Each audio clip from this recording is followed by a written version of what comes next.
driven campaign, and last night the voters of the 3rd Ward gave her a decisive write-in victory. That doesn't happen by accident. It happens because people are paying attention. And what they saw in LaShawn was someone who listens, follows through, and gets the work done. Let's be clear. This wasn't just a win, it was a rout. A candidate the snakebite crowd dismissed, a working-class woman with no big donors and no outside agitators, overcame every obstacle they put in front of her and came out on top. You don't just beat your opponent like that, you bury them. And let's remember who lined up against her. Excuse me. Stop Tanya this time. Burns, self-styled kingmaker Stop. of the 6th Ward. Doug, Mr. Matthews. Whoever is playing that, turn it down. Turn it off. Be respectful to everyone inside this room. Thank you. Go ahead, Mr. Matthews. Self-styled kingmaker from the 6th Ward has now backed 3 losing candidates in a row. Jan Marie Arbor, QAnon Carol McIntosh, and now Beverly Biggs Leasy. That's not strategy, that's a losing streak. While they were prematurely popping campaign corks in their YouTube echo chambers, convinced that Biggs Leasy would waltz onto council and help the Snakebite Four burn the rules, as Pfeiffer so elegantly put it, the voters of the 3rd Ward had other ideas. They chose civility over chaos, progress over obstruction, truth over smear. And now, instead of offering a simple congratulations, some of LaShawn's 810 News media opponents are spinning wild conspiracy, attacking voters, and insulting the process. That's not oversight. It's sour grapes. In a democracy, when you lose, you concede. You don't smear the public for daring to choose someone better. LaShawn didn't just defeat a rival, she defeated a worldview. The idea that rage is leadership, that bullying is power, and that lies shouted loud enough become the truth. So tonight I say to the voters of the 3rd Ward, thank you. You chose well, you sent a message, and you gave this city a real chance to continue the progress which we are already about. We're proud of you. Now do the job. What about the campaign violation?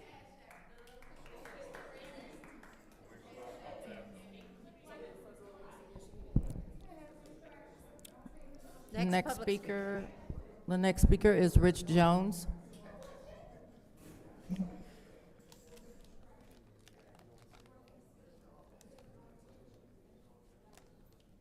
How y'all doing today? First of all, I wanna say that before Eric Mays passed, he had 800 or more request forms for them Harper funds, and I'm quite sure at least 600 of them was for roof repairs. So y'all 72 is a long way short from achieving that goal and doing something for the residents of Flint. Now, one thing about that incident that happened on Saturday that really got me disturbing is the fact that the officer did not have on any body cam. And it's supposed to be an ordinance, a law, or something that everybody that walk these streets, as far as patrolling us, should have on a body cam. And an officer that displays that kind of behavior definitely needs to have a body cam on. Thank God that there was civilians there that pulled their phone out and recorded it, because it could have been their word against his word. And you already see what his word is. Now, as far as y'all can correct me on y'all time if y'all want to, but my understanding was this incident took place around 2 o'clock in the morning. Please All of that police attention needed to be up on North Saginaw. You know, by Avenue Way at that gas station where people keep getting killed at. We really need to concentrate on cooling these hot spots down in the city of Flint.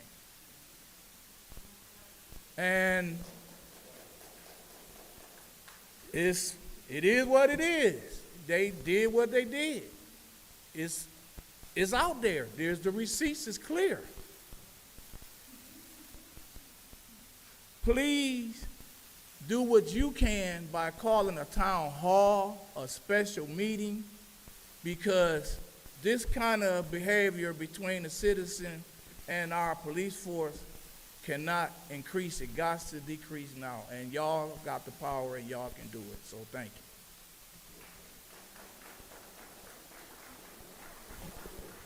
The next speaker is Arthur Woodson.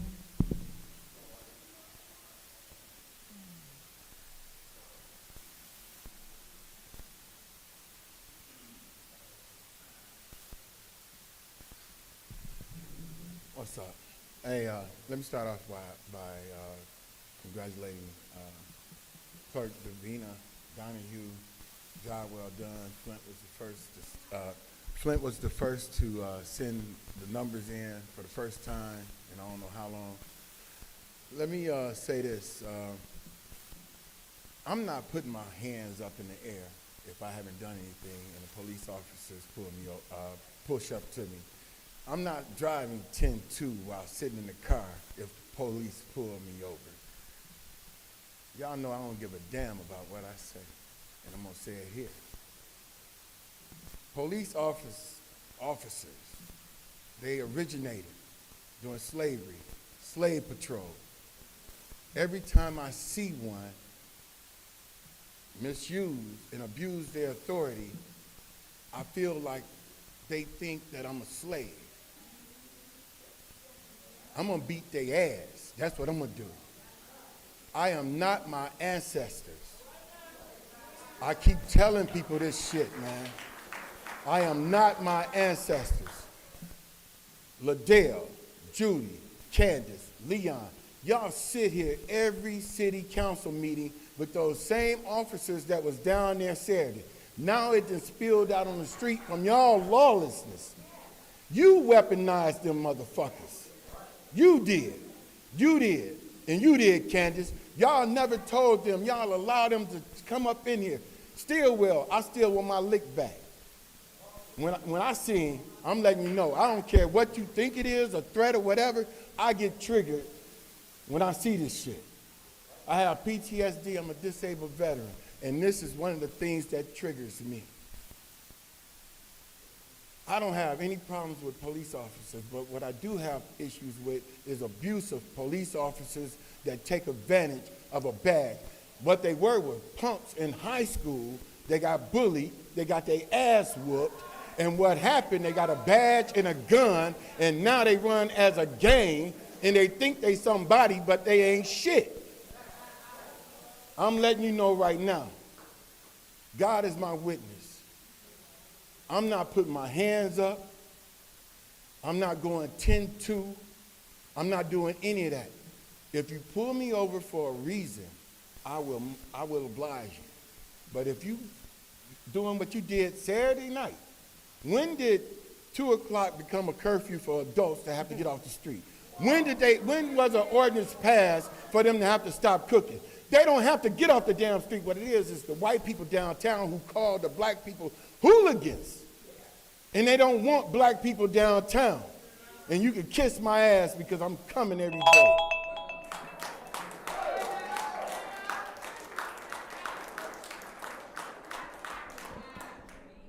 The next speaker is Audrey Muhammad.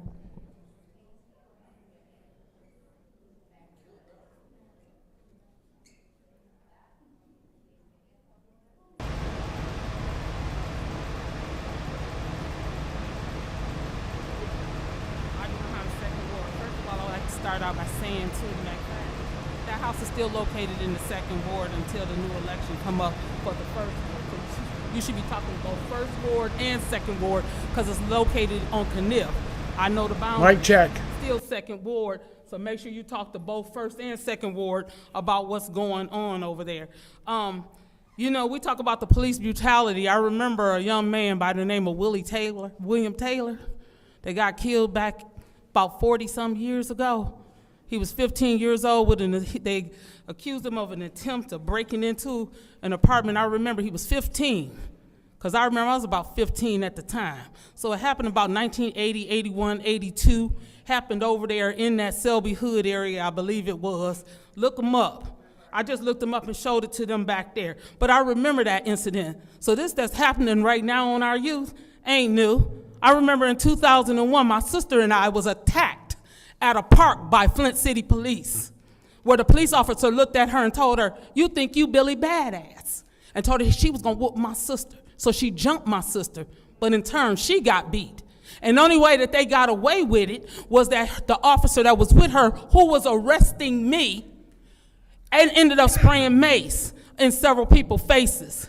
And then they went to court and lied, but then told the truth and said, well, I thought she was about to attack us. So my sister got charged with a misdemeanor because they knew she wasn't right. Thank God for Judge Crawford, who knew it was BS from the police department, which she should have got 30 days in jail, but she was only asked to serve 3 days because the jury says she was guilty.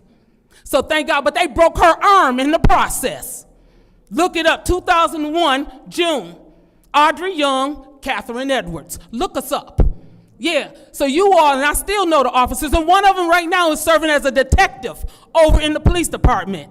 He see me and he just look at me and watch me when I walk by, because he ain't forgot my face. And the nigga know what he did wrong. Yup, I called him that, because that's what he is. And that's what y'all expect a lot on the police department, because you want people who come in our neighborhoods and attack us. We tired of it. That should have never happened to that young man the other day. And the police officer should never even be even behind a desk downstairs, and he causing all kinds of problems. And he always up here causing problems. I'll close with this. Liddell, you gotta stop trying to look at people like you trying to intimidate them, because my granddaughter felt intimidated when you was staring at her the other day at that community program. And I'm sure you know who she is. But she looked at you and you spoke to her and she spoke back to you. You know who she is, because y'all be watching my Facebook page, and I'm very public with who my grandchildren are. Thank you.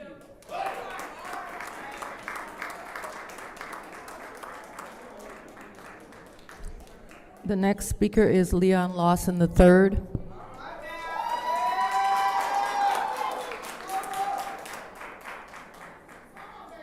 How y'all doing? My name is Leon Lawson III, and I could definitely say, like, I'm underprepared, like, cause for the council meeting. But I could definitely say, when I came in here, I'm happy I came, because when I came in here, Sir, we cannot hear you. when I had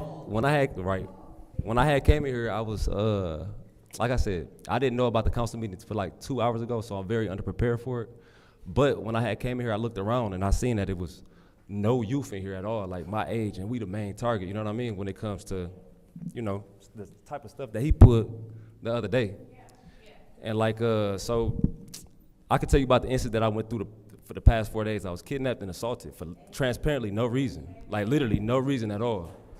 And the charges that he took me to jail under, he said I tried to burn him with some tongs. I'm a professional athlete. I box. This is what I do.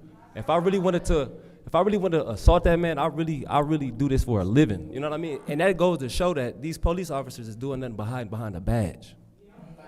Behind a badge. That's it. That's it. Because at the end of the day, you still human.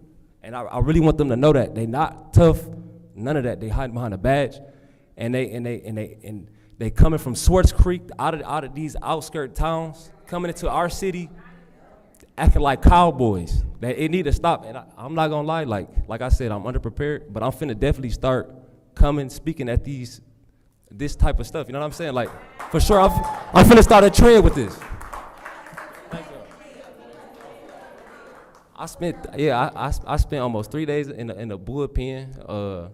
It was a terrible experience, very unexpected. I didn't go outside trying to cause no trouble. I went outside trying to help my family. That's it. I went outside trying to help my family. That's it. And man, it's simple. Thank y'all. I already spoke on that. Thank y'all.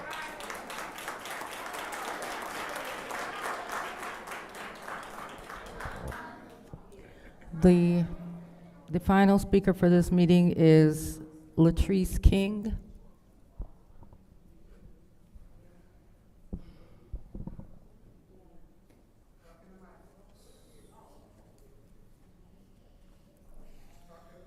doing? I'm Theatrics King. I take orders for all the smoked barbecue, Flint, and the other night we was treated very unfairly, very unjust. It could have went a lot differently if the officer got out and had a conversation with the person who was running the business. You know what I mean? It didn't have to be a hop out and I'm starting to spray people with mace and I'm starting to put people in handcuffs without having a conversation. You know, that's an emotional man. You're not a man at that point. You moving off your emotions. You know what I mean? So, my bad. I'm a little shaken up from the other night. But like I said, you know, the other night I seen him and I told him, you know, you can take your badge off and we can do what we gonna do. You took your camera off. You coming here today, you acting like you tough and this and that. But me, I've been working out my whole life. You know, I'm from Flint. I'm not from no outskirt. I'm from here. You know what I mean? I don't have no felonies on my record. I'm clean. You know what I mean? So yeah, you know, that's all I got to say. Thank you. It is now time for council's response. Council members may respond once to all public speakers only after all public speakers have spoken.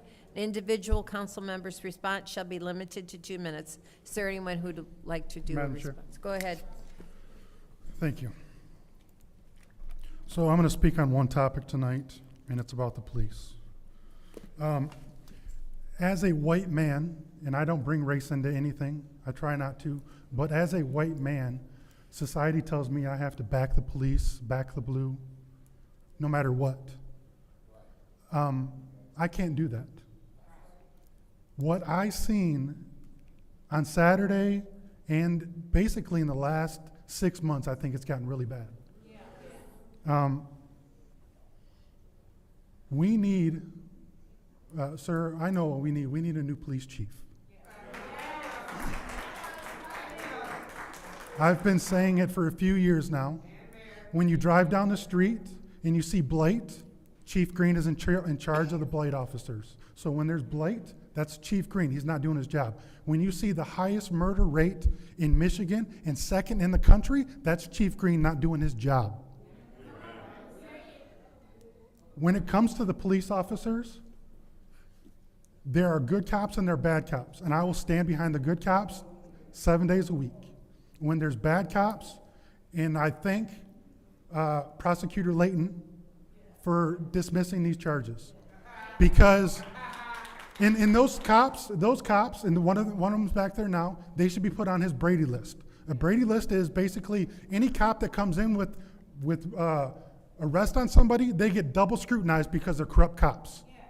It's called a Brady list. Look it up. They need to be on it. Our colleagues complained about youth jobs, us not supporting youth jobs and putting youth to work to get them off the streets to stop crime. Well, these two gentlemen are youths, and they were pepper sprayed and thrown in jail for having a job. So make that make sense. Thank you. Anyone else? Madam Chair. Go ahead. Thank you. To everyone here, thank you. I do want for showing up. We only get 2 minutes to respond. You get more time to talk than we do to respond. I want to say, number one, I have a problem when we have a first ward councilman not here charged with a felony with domestic violence and a misdemeanor. That is a problem. That is a problem. To you, Leon Sr. and Leon III, I'm sorry that happened to you. I'm sorry. It shouldn't have happened to you. And as I told you when I talked with you, it was going to play out. You was going to do 48 hours. 2:20 was your time you were taken in. 2:20 it stopped. 2 days later, when the sheriff came in, they're using our jail as a political prison. No charges. And it needs to stop. There is nothing. You did a little shimmy. So what? You are a trained boxer. You could have, if you were angry, you would have threw the tongues down and used your fist. You didn't do that. Absolutely, and when we. Hey, please let her speak. Pause your time. Pause your time. I need my seconds back, please. Yes, I'm going to give you. Thank you. Go back to 53, please. It was 54. Sorry. Thank you. I looked up at 53. Go ahead. So when we say this, there was no disturbance. You don't have to disperse. There was no threat. There was no immediate danger. There wasn't a threat of a riot. You were black people barbecuing licensed on the side of Saginaw Street, and what we build up, they don't want us to enjoy. That was the problem, and it needs to change. I spoke 1 week before about people getting maced. On Monday, I spoke about at the council, the crowd was maced again on Saturday. This is a problem, and Chief Green is not responding. He's not responding. I've emailed, I've called, I've texted. He's not responding. And if he don't want to respond, then Chief Green needs to go. He needs to quit. You can't have a black mayor, a black police chief, and the black people are being treated so poorly. This is crazy. This shouldn't have happened. Continue Thank to you. show up, young man, please. Anyone else? Go ahead, Ms. Winter Carter. Thank you. First, I would like to thank all of the residents. Thank you for being engaged in the process. You know, and I want to piggyback off of something that my colleagues said, Councilman Pfeiffer and Councilwoman Burns. It's a disgrace. Here we are again, violating people's constitutional rights, okay? On Saturday night, early into Sunday morning, your rights were violated. Your right to assemble, it was violated. When are we gonna stop?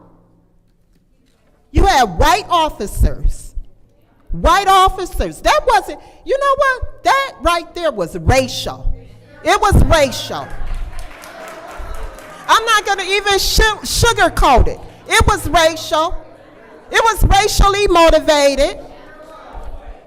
And then you're going to turn around and spray people with pepper spray? Okay? Please stop yelling out. Spraying black residents. They shouldn't even be sitting up in here tonight.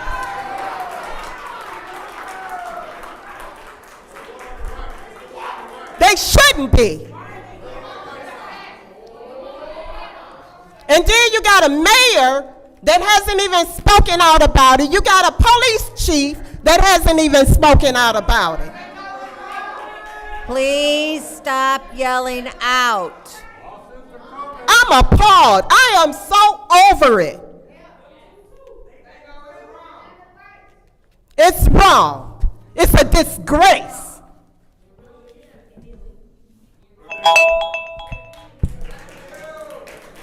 Anyone else? Yeah, go ahead. Thank you, Madam Chair. So, I know the family. I have a good relationship with several members of the family. Thank you. And currently, bring you to order. And so, what we know is that they are a good family. I'm not only speaking of, coming in the fourth quarter of what I've heard, I've bought food from the food truck. I patronize. So,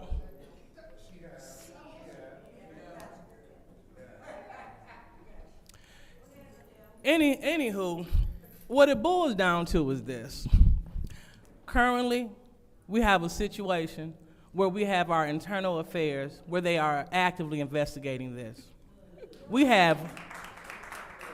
And so you would know these things if you would get engaged and if you would have these conversations with administration. Because at the end of the day, this is not political. What this is right here, we have an instance in our community and we need to deal with it accordingly. And that's what we're trying to do. Because no young person, no old person should feel shook when they're enjoying their community. We had a jazz festival that night. Many of our council people never attend those things, but I know I often do. And so I send out a lot of invitation and flyers on my page, inviting people to come out to things like that. I don't want to invite people to come out to a place where people are getting sprayed or where it's not safe. So as we continue to do our part with engaging with administration, making sure this is being investigated with internal affairs, that's what we can do, what we're going to do. So again, to the Lawson family, I will continue to patronize, and I will continue to stand with you when you are right. So thank you. Thank you. Anyone else?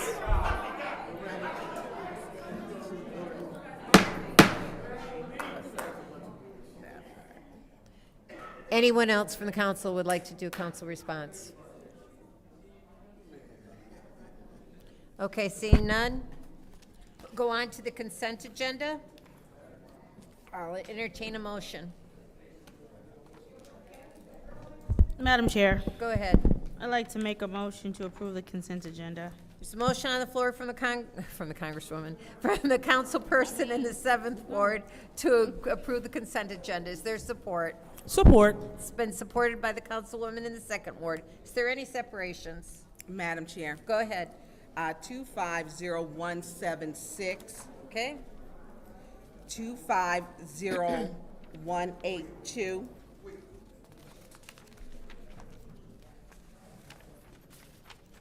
Okay? that's it for me. Okay. Is there anyone else? Yes, Madam Chair. Go ahead, Ms. Winfrey Carter. I would like to separate 250177 Okay? and, hold up, I think I had another one.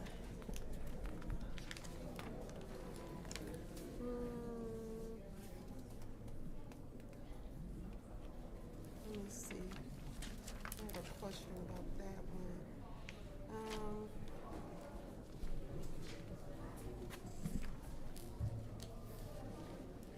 I think that might be, if, it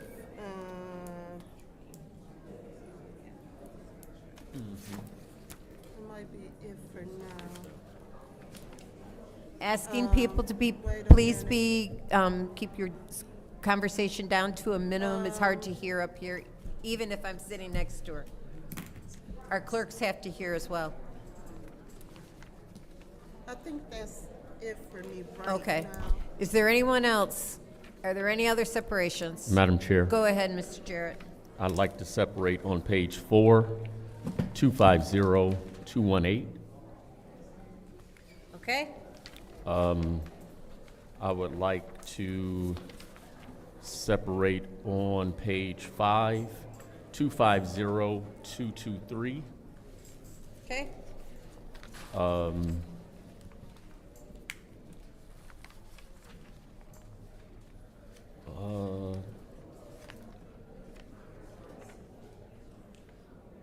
And I think that's all I have.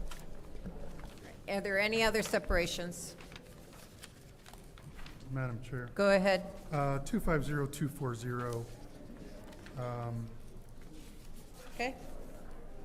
And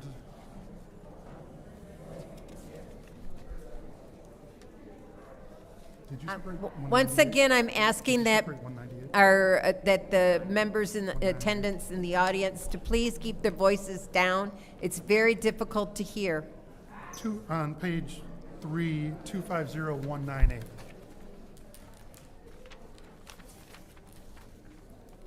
Okay. That's all I have. Is there any others? 198. Okay, the consent agenda will consist of the following resolutions.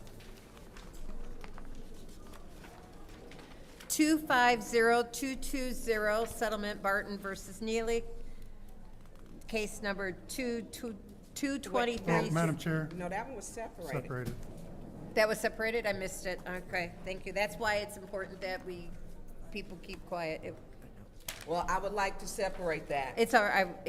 Well, it should have been on- 'cause on mine Mr. it's Pfeiffer, separated. it wasn't separated on mine. I missed it. 25022, the consent agenda consists of 250221, grant agreement, Flint Township multi-jurisdictional Edward Byrne Memorial Justice Assistance Grant, Flint Police Department. 250222, contract Anytime Restoration SVS, residential roofing replacement repair program. 250239, contract Old World Construction residential roofing replacement program. Once again, I'm asking that the volume is kept down. Thank you.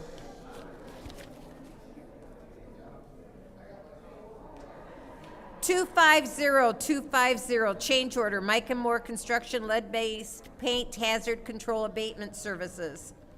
250251, contract Avalon Technologies Police Department IT storage update. 250252, change order number 8, BSNA Software Information Services Division.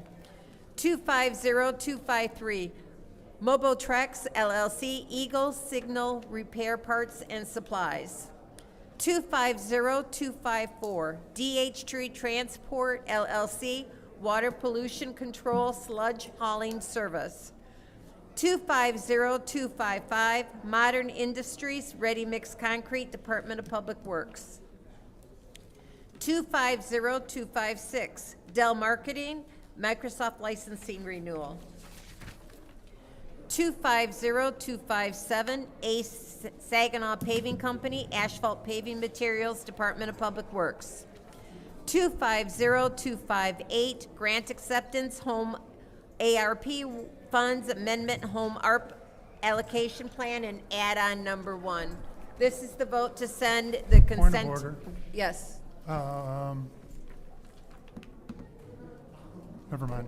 I forgot about add-on one. You're okay. Okay. This is the vote to send the consent agenda to council.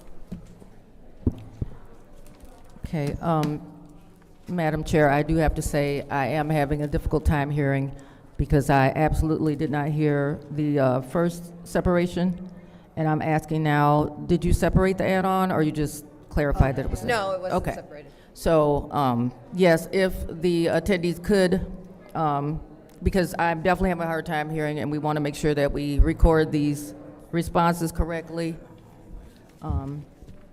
So, moving on to the roll call.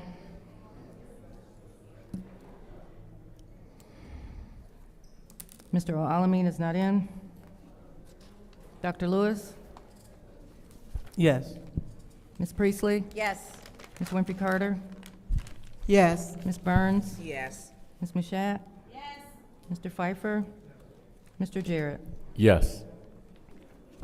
The vote is 7 yes, 0 no. The vote is 7 yes, 0 no. The first separated resolution is 250176, a change order number 1, funding for Phase 2, Police Department City Hall camera installation. I'll entertain a motion. Someone up here deems vulgar.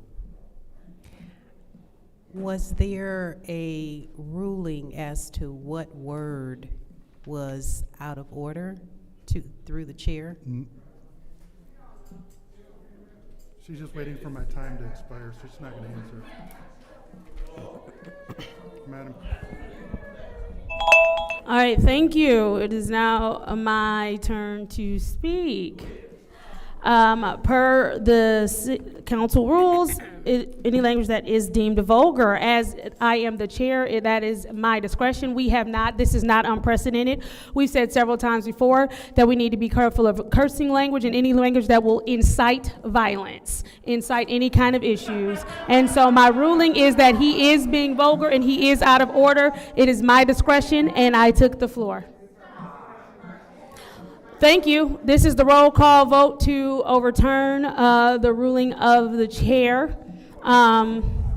Yes will overturn, a no will sustain. Roll call.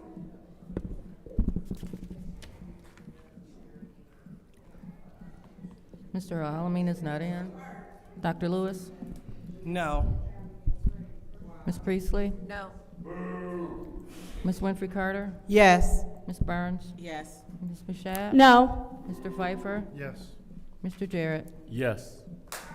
The vote is 5 yes, 3 no. I'm sorry, what was that count? The vote is 4 yes, 3 no. The vote is 4 yes, 3 no. The ruling of the chair stands. Mr. Woodson, please take your seat. Next public speaker, Judy, Madam you're a Clerk. fake-ass constitutional Republican. Sounds amazing. That's your first warning. That's amazing. You are removed from this meeting. It sounds amazing. See you later. Next public speaker. Next public speaker. The next speaker is Mari Copany.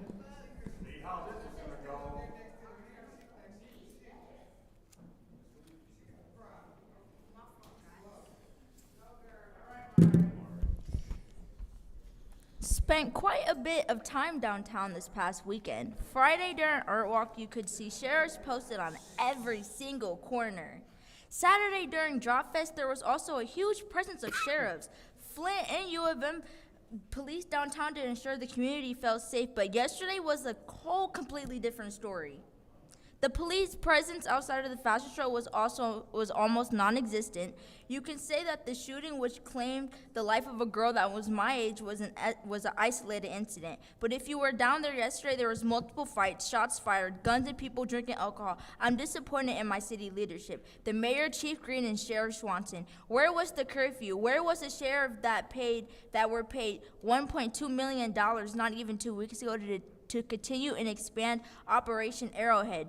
Why was the chaos allowed with not a cop in sight? We have a serious problem in the city when it comes to policing. They are either non-existent or harassing peaceful citizens. Chief Green, you are not doing a fantastic job. In fact, you are doing a horrible job. Once upon a time, we had a police chief that actually engaged with the community, that was out there talking to people and responding to concerns. Mayor Neely, you said we have to be an example that our young people want to follow, which is funny coming from a mayor that fully supports council members that roll their eyes, laugh at, and ignore the youth that come to these chambers. We need leaders who listen to the youth. We need leaders who want to work with the youth that are out here on the streets, experience the violence firsthand. We need leaders who don't just stand at press conferences and say we need reactive enforcement after the city loses yet another young person. You can say you are doing the work behind the scenes, but your actions speak louder than words. And from where I'm sitting, I hear a whole lot of blah, blah, blah, and not a single solution. Thank you. Next public speaker, Madam Clerk.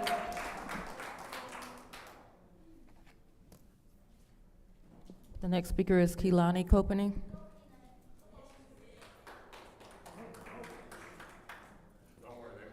The hate you give little infants fucks everybody. Not even a week ago, I sat up here and said that. And not even a week later, once again, the city has proved my point. Half of you didn't even look up when I was speaking, but I hope you hear me loud and clear. I am scared for my life in this city. We hear gunshots almost daily in my neighborhood. Flint needs a real change, and it starts with you being the village you always talk about. Thank you. Next public speaker. The next speaker is Tay Coffey.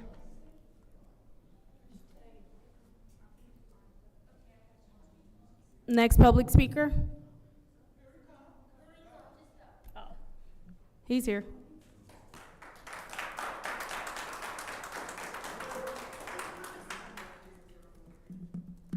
My name is Tay and I'm 18 years old. I've lived in the city of Flint. I've been raised in the city of Flint my whole life. I've just now started to get out and explore the world now that I'm 18 years old. Would you want me to speak into the mic? Mm-hmm. Okay. I've just now started to get out and explore the world now that I'm 18 years old. And the 2 times that I have came out to explore the world, I've seen shots fired, people dying. I've witnessed it all. I really don't want to get out no more, and there's nothing to be done. I'm done. Thank you. Next public speaker.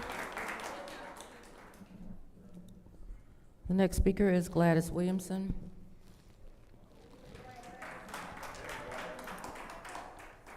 Yes, and I'd appreciate it if you would look up Merchette, Lewis. Oh, Judy, I got your eyeballs. Oh my gosh. What I seen with this election, and I've been in politics a while, since the leaded water in 2014. And I have never seen an election won by a write-in. Never have I seen an election won by a write-in, especially when there's 3 people running. And that you sit up and that the mayor, this man underneath my feet, literally, can sit up and spend money to put a write-in on the ballot, and then, amazingly, she wins. Amazingly. But you know, I'm going to tell you, you 3, God is going to give us the money to recount them ballots. And you better hope, and we're calling Lansing, and you better hope, Davina, I'm talking to you. Davina, yeah, I'm talking to you, Davina, because I already warned you about the ballots, the write-in ballots, and matching signatures with ID. Yes, I did. The last time I spoke to you, I was going out the door. That's right.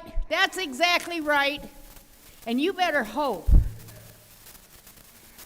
that we don't, if we get a chance, you're going to jail. If we get a chance, you're going to jail, you're going to jail, you're going to jail, and you're going to jail. And if we get a chance, the mayor's going to jail.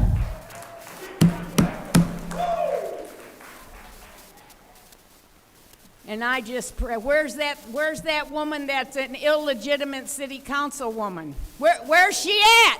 She wasn't here last week, she ain't here today. So what, she don't have to show up? Where's she? Davina, did you go call her and find out where she is? No? No? Well, then you aren't doing your job, because you go call 9th Ward, 8th Ward, Miss Burns, Miss Jerry. You go call all these people at the behest of Lewis, Merced. Thank you. Next public speaker, Madam Clerk. The next speaker is Beverly Biggs Levy.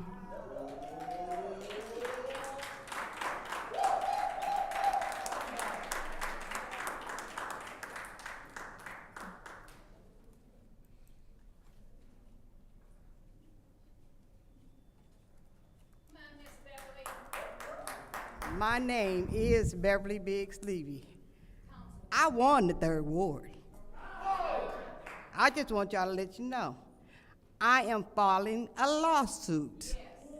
And I am asking for a handwriting expert to check them writings on them ballots. I'm not gonna stop. You corrupt. I call it like I see it. You don't wanna look up, you ain't got to. I call it like I see it. All of them handwriting is by LaShawn, her daughter, or her son. Illegal. Illegal to take ballots to the post office if you're a candidate. Illegal to knock on doors knowing you're doing wrong. But that's all right, you can keep doing wrong. But I need you guys to vote to put Leon out of that seat. That needs to be voted. Anytime you beat a woman like it ain't nothing, and you 3 don't say nothing about it. Any other time you'd have did a press conference if it was Tanya or Jerry or Pfeiffer or Jonathan. You went and put Jonathan's business in Facebook. But I see you ain't putting nothing about Leon. Make this stuff make sense. You crazy. I'm not gonna say you crazy. Something's wrong. You're a little few fries short from a Happy Meal. And I just call it like I see it. You guys are crooked, you're corrupt, and ain't nothing good gonna happen to you. Nothing. I keep telling all you, you pray for them that spitefully use you. You are users. And you use LaShawn, but she don't think she been used. She's wiped up. She ain't used. She's wiped up. And when you get her in that seat, she's going to be a Liddell number 2. Y'all wait on it. You think it's a joke? All they trying to do is pass that money. They're not looking about the residents. Anytime you bid on your own 501c3 and you think it's okay, the city got to wake up. The city got to wake up. And if I have to knock on every door to wake them up, I will do that. Y'all have a blessed day. Next public speaker, Madam Clerk. The next speaker is Mr. Pantoja Jacks.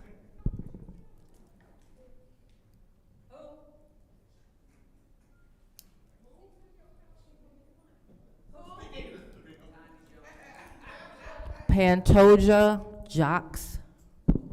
Jacques Pantoja. Could you spell that first name? You might not be. First name Pantoja. Pantoja. Last name Jacques. All right, next public speaker, Madam Clerk. That is the final public speaker. All right, seeing as how that is the final public speaker, it is now time for council response. Council members may respond once to all public speakers. Only after all public speakers have spoken, an individual council member's response shall be limited to 2 minutes. Is there anyone who would like to speak during council response? Is there anyone who wishes to speak during council response? Madam Chair. Councilwoman in the 4th Ward, you have the floor. Yes, I have 3 things I want to discuss. First of all, Ms. Williamson stated that no one has ever won by write-in candidates. Mike Duggan, 2013. Please pause her time.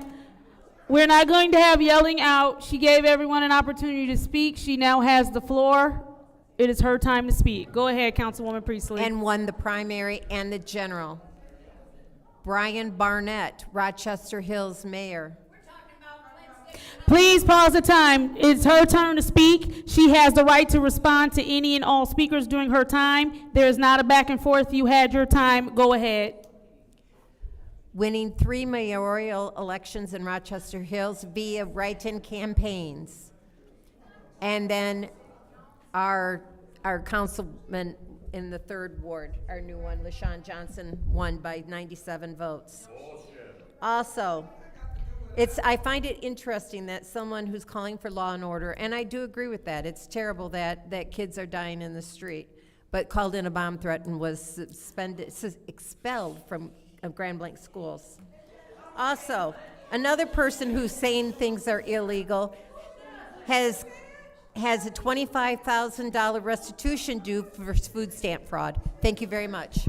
Thank you. Is there anyone else who wishes to speak during Madam council Chair. response?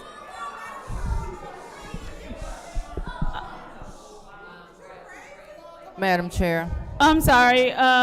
Yes, Madam Clerk. I do have one more public speaker slip that was signed and filled out wholly, but I cannot make out the first name. It is Ms. Pollard. She was here.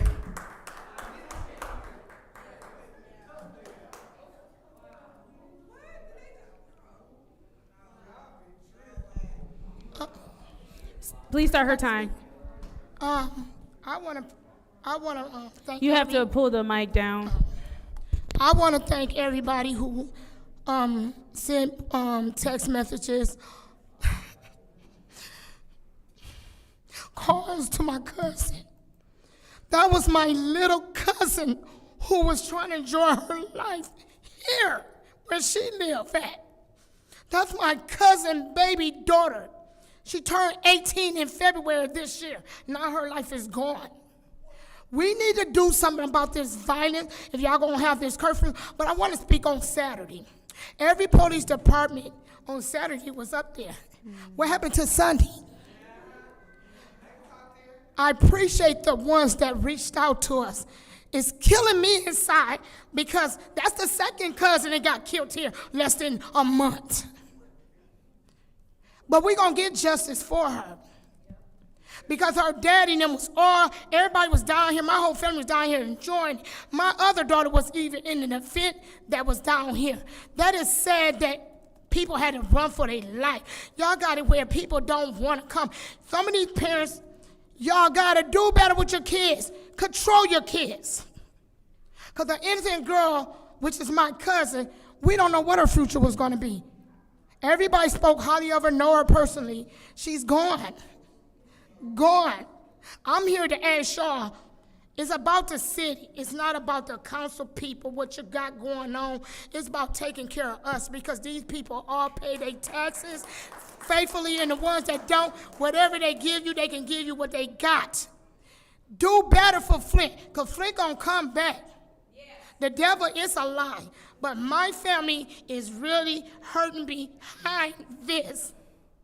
Because I started praying for the young lady, not knowing that she was my kinfolk. Until I get the call, y'all wrong as hell. Do better. When a cop inside, but Saturday, y'all had every cop, sheriff department was here. So what happened to Sunday? Because right now, the way I feel, from Saturday, with that other, I ain't gonna be racist, but that other side with all them down there, y'all gave them love, but y'all didn't give us no love, and y'all knew it was something else going on Sunday. So show the same appreciation like you do the opposite race. Give it to us, because y'all not showing us nothing. Y'all got people don't even want to go to nothing, and quit putting other counties because you're not our counties. What we do, we stand up for ours. And I'm here standing up for my hometown, and my family kills. Because we all terrified and hurt. We broken behind her. She had a future, now she ain't got nothing. So I want y'all to investigate that. Treat us right when we got stuff. Thank you. Is there anyone else who wishes to speak during council response? Yes, Madam Chair. Councilwoman in the 5th Ward, you have the floor. First, I would like to thank all of the I'm sorry. Oh, okay, they got it. First, I would like to thank all of the residents for being here. Thank you for being engaged in the process. Ms. Pollard, I feel your pain. The young lady that was shot last night, she's a part of my family. She's a part of my family. When is this gonna stop? When is it gonna stop? It has to stop. I'm asking that the parents, you gotta gain control over your children. But with that, we gotta bring back the village helping to raise the youth. We gotta bring it back. When you see someone, a youth out there that's doing something that they shouldn't be doing, speak up. I do it all the time. But it's about the approach too. You have to be able to approach them correctly. It's gonna take the whole city, it's gonna take the whole village to come together to clean this mess up. I find it very coincidental. Now we have what I call a somewhat public safety plan. But you know what? We need a gang task force as well. Because we got gangs. Gangs out there just shooting up people's houses. It has to stop. Thank you. Thank you. Is there anyone else who wishes to speak during council response? Councilwoman in the 6th Ward, you have the floor. Thank you. I do want to say this, my condolences to the family to have to, they're gonna have to lay an 18-year-old to rest. But we also had 2 weeks ago on a Friday, 2 shootings. On that Saturday, 17. That Sunday, we had another 3. We have a gun violence problem, and we've had one. I've been asking for a public safety plan with our own gang task force. not just the one that's a collaborative, because our intel on the street, we know is clearly an issue. When we are burying our children, it's the norm to the shots, and if you listen to some of the videos, you even hear the children laughing. It's nothing funny about the rest in peace t-shirts, the loss of life, a parent grieving, and then a lot of these children are born in poverty and they can't afford to even be buried. And so we have some serious issues, and it's going to take council, the administration, and then the parents. Parents have to parent their children. You have to. It's not okay to let your children just go out and do what they want. Some of them kids had hoodies on and masks on. It was 88 degrees. 88 degrees, and if you in that, you're hot. You're hot. You know, when I watched those videos, shoes left behind, clothes, and a life was left behind. Yes. It was. So this is going to take some more time for us to deal with. I did just speak to the city attorney with some things, but I do want to take this time to say to my colleagues, Councilwoman Judy Priestley, you took the time to talk about a teenager who comes here for grand blank, but you won't denounce domestic violence.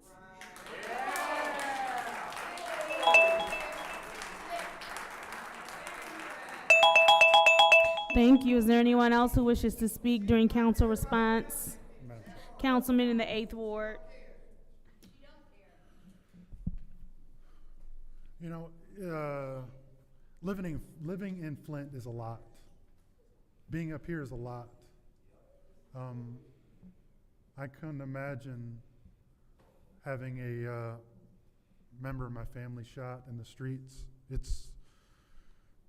I don't even want to think about it. But when you think about the way our city is managed, and during one Sunday, a couple months ago, a 70-year-old man was ripped from his car for going too slow. But when we have 1,000 people down there, there's not a cop to be found. So I'm trying to figure out what exactly is the police plan. And I know Councilman Burns I think we've been asking for a police plan since we got elected, and unfortunately, it's taken until someone gets shot downtown. Where was all this energy, or where's this energy every week when somebody gets shot in another part of the town? Like, why wasn't there a press conference on our 33rd murder? Why does it have to be on our 34th murder? Just so happens because it's downtown.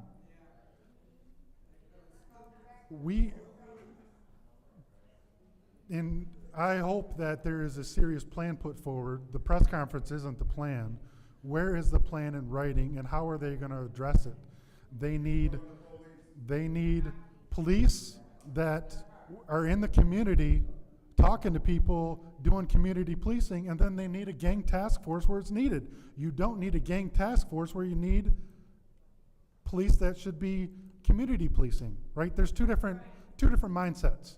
If somebody's dealing drugs or whatever, I need somebody in there to take care of that. But if somebody's selling barbecue, I don't need that same person there. Thank you. Is there anyone else who wishes to speak during council response? Madam Chair. Councilwoman in the 2nd Ward. Thank you so much. So definitely want to, want to express the great things that did happen this weekend. Because we gotta chew gum and walk at the same time. They had a great day at the Drop Fest. A lot of vendors, a lot of local businesses were able to thrive. And how do I know? I was out there. And then also on Sunday, A10 Day started off with a great day. We had the great McDonald's promotion for the entire city. Furthermore, we also had in Brush Park, we had the mini concert.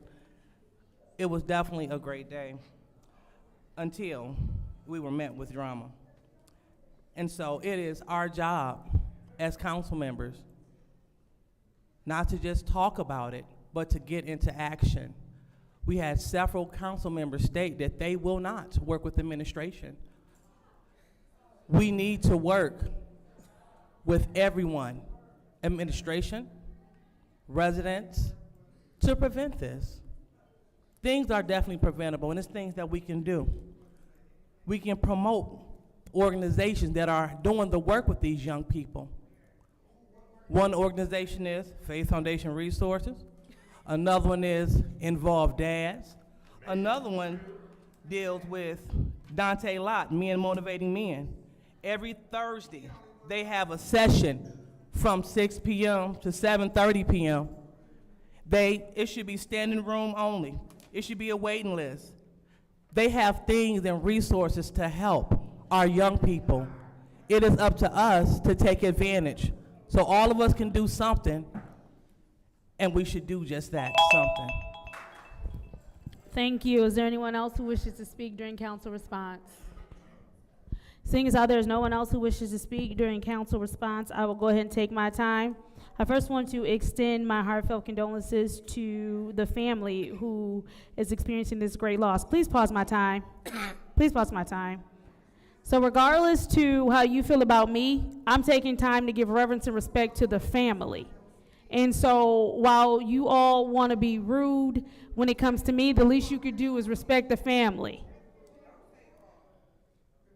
If it's not you, then you don't need to comment. Please start my time.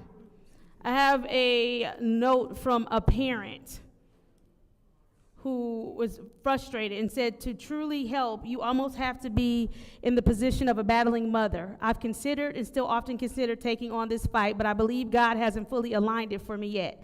Still, he places it heavily on my heart. You almost have to be a mother dealing with this trauma to really understand these young men.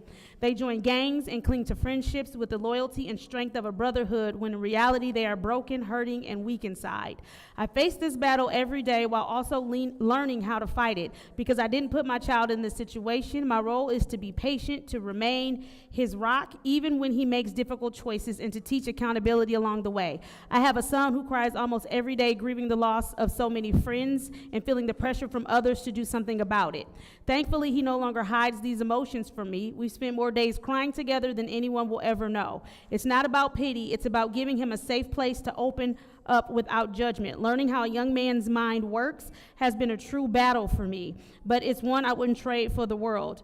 I refuse to live in denial that evil exists, but I know in my heart that God is greater than any devil. The city needs more therapy, more understanding, and more open minds to accept that sometimes God causes people home not because of a senseless act, but because it's their time. There's no need for revenge or harm. These are wounded kids searching for love.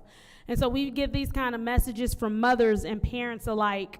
One thing that I can say that I do believe is that every council member up here is committed to doing our part to figure out where we need to put resources, who we need to work with, how we need to make decisions for the city. I hope my colleagues will stand with me as I call for us all to have a community meeting with all council there, with us being respectful so that we can hear from the mothers, the children, and everyone else on their perspective. I know that we all stand together and there's so much more work we can do.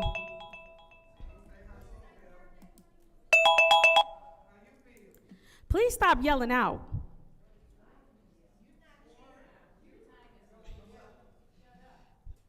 That's your first warning, Gladys. That's fine, you don't have to. Moving on to the consent agenda, I will accept a motion for the consent agenda.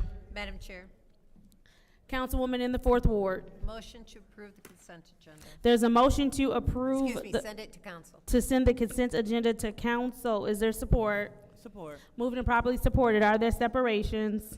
Madam Chair, Councilwoman in the 6th Ward. I would like to separate Resolution 250198, Contract Fleece and Vanderlink Water Assessment Asset Management Reliability Plan.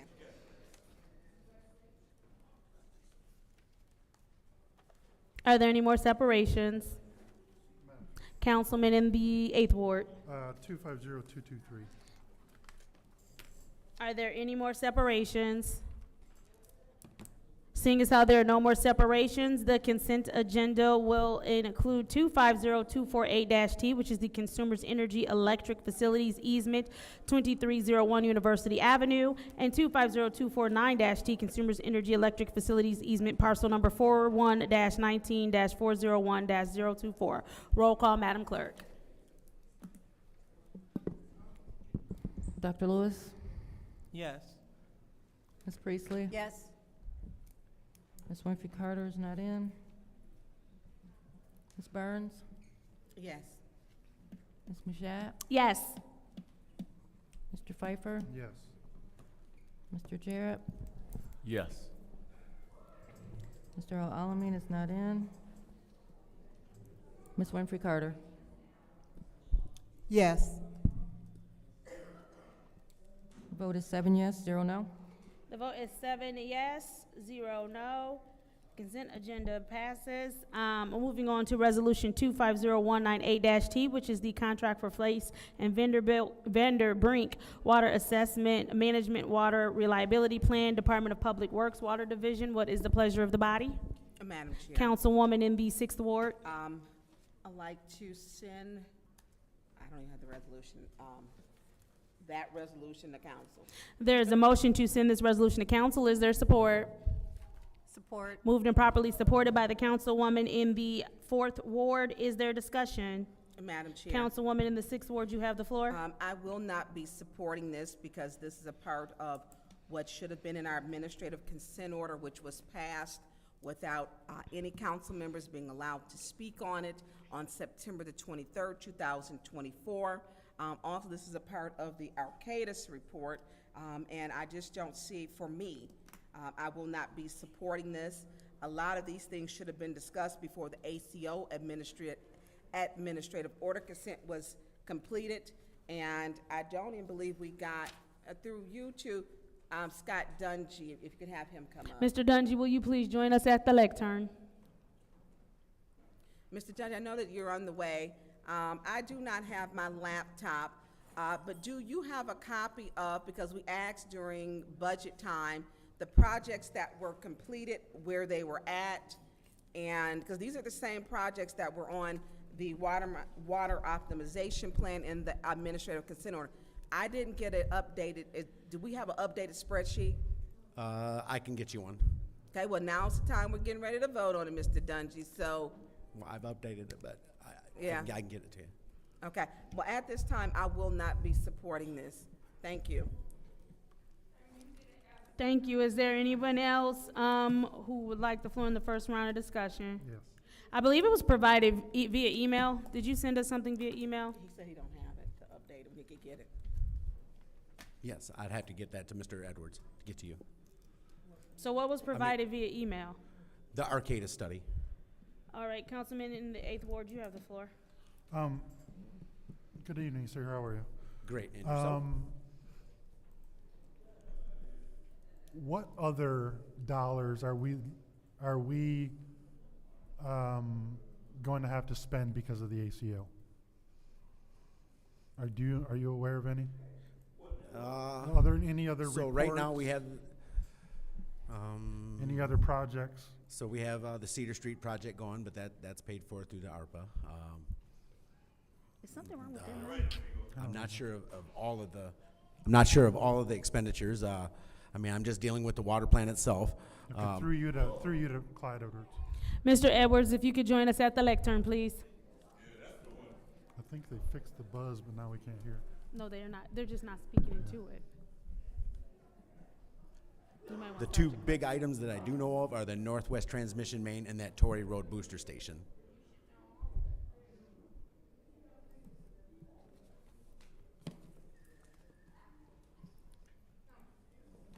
Mr. Edwards, are you, has the city put together any kind of a budget on what items are in the ACO and what they are going to cost us to comply with the ACO? Adjusted a total budget, no. Just developed, if I'm understanding you correctly, you're just talking about all those items, tallying them up and determining what the cost is. Correct, sir. No. We have a roundabout? No, I don't have a roundabout, I'm sorry. about what they would cost. These are just mandated items that the state said we need to take care of, and that was all part of the agreement with the EPA. So it was a mutual agreement between EPA and Eagle, what requirements we would need to meet at that point. And some of that's positions. When you talk about knowing all the components, some of that has to do with positions. So that also has to do with dollars that would be set aside to take care of those positions. So, but what about like the reports or projects? Do we have any kind of idea of dollar amount for those outside of the positions that we need to hire?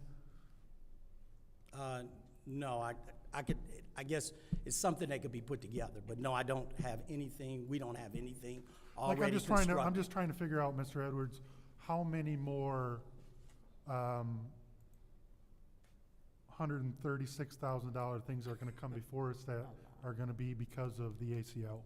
Like how many different mandated projects or any other mandated reports or?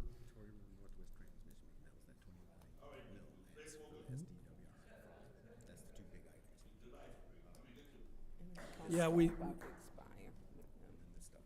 from just this brief discussion with Mr. Dungy, we believe it's just a couple of items that, construction projects that we still have in the works. Cedar was part of, yeah. Yes. Yeah, the Cedar project was already funded. That's already funded. Yeah, that's I'm already talking funded. about I'm talking unfunded. Unfunded, yes. Unfunded ACO, what can we expect to see? Like we should have like, I don't understand how we don't have a budget. We signed something not knowing how much it's gonna cost? They were requirements that from the state standpoint, the same thing with a lot of the lead line stuff. From the state standpoint, Yeah, but we just they have to paid get for it a done. lot of the lead line stuff. And we just have, I'm just telling you No, I that, hear you. yeah, it wasn't optional. It was all required work that needed to be done. They specified what that work is. They didn't really get into cost.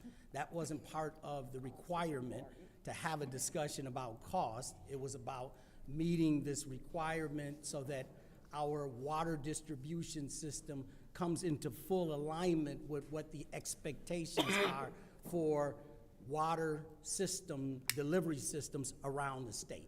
Okay. They're just putting us on the same level as every other system All right, everywhere. Mr. Dungy, you said on Wednesday that we should do this every couple of years, and it's been like 10, 12, or since this report is done. Is that correct? Correct, yes.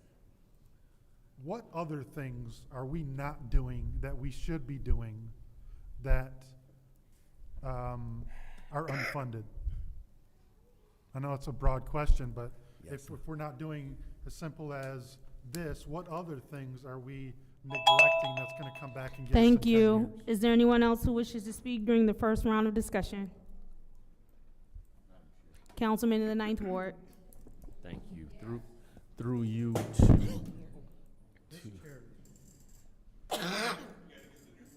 through you to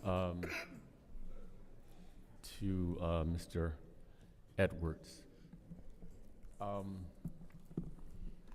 So I'm understanding that for this project, or for the ACO the agreement we went into,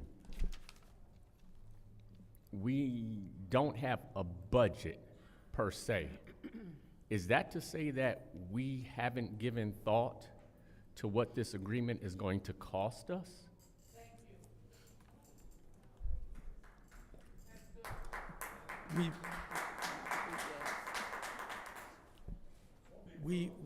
We've presented the items. We've presented all the items as we presented the ACO at the time. We brought back to council each and every one of the items. Collectively, we did not construct a collective agreement or a collective understanding of all that would be paid for.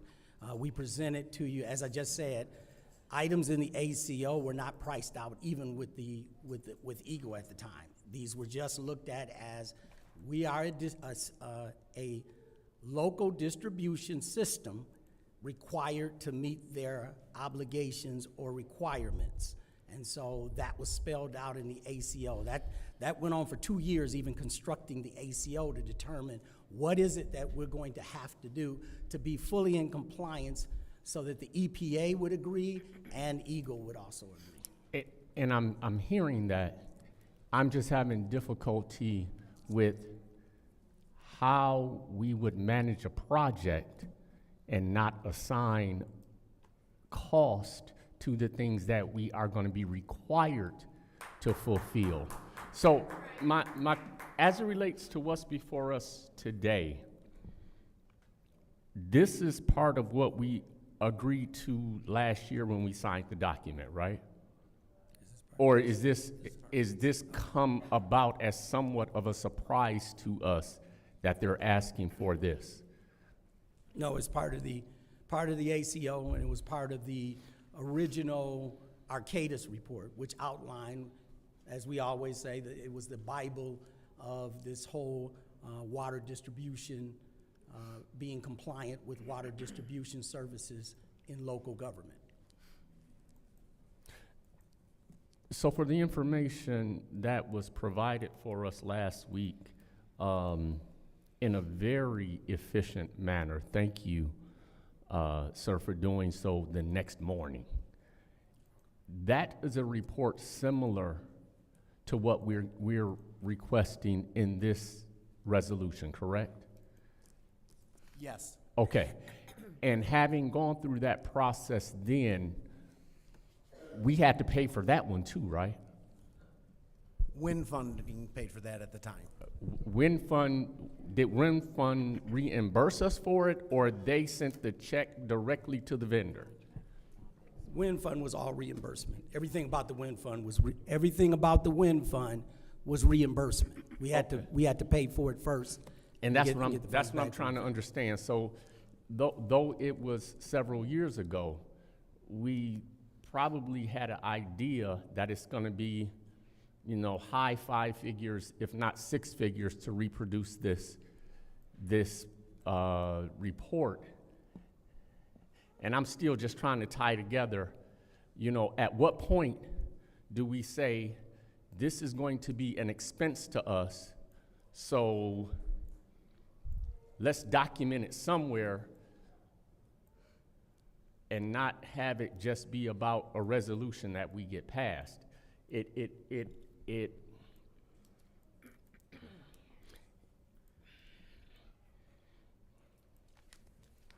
I don't know that it looks good on us that we would actually, I appreciate the honesty. I would hope to get honesty. I just would not want to hear that we don't have a budget for a project that we committed to. And that's thank you, though. I really do appreciate honesty. Thank you. It's just difficult accepting that's where we are. Thank you. Is there anyone else who wishes to speak in the first round of discussion? Madam Chair. Councilwoman Priestley, you have the floor. So we're talking about the ACO and other projects, and seeing how we don't know when those projects will be completed, it's pretty hard to get a budget, isn't it? Through you to Mr. Edwards. Yeah, in some instances that would be true. That's correct. And isn't it true that without engineering services, et cetera, it's hard to determine what actually is the extent needed for those projects? Yes, we would need to go out to bid to get an evaluation from an engineering firm on pretty much 95% of the time on construction projects. Request for information. Pause the time. What's your request? My request is, does the speaker know that the price and the scope of those projects was in the original budget, the Arcadis report? It was in there. Councilwoman Priestley, that's on you. So going forward, I hear a lot of complaints about the ACO, and basically we needed to agree to that, because it's just a continuation of what had been in existence for quite a while, correct? Yes. So, and we discussed in closed session several items regarding that, and if people didn't show up to the closed session, they didn't know that. Also, the fact is that it was on our agenda for several months, and it was discussed several times. So I keep hearing that it was voted through without a discussion. That night, there was no discussion, that it was passed on, because we had discussed it and discussed it and discussed it. And it was time to pass it. So I'm going to approve this. I'm going to vote to approve it. I don't know if the votes are there.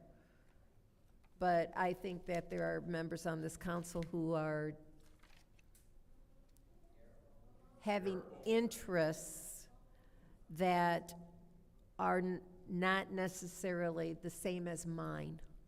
And I am, I am all in favor. Please pause the time. Yeah, she should not be speaking to the motives of her colleagues at all.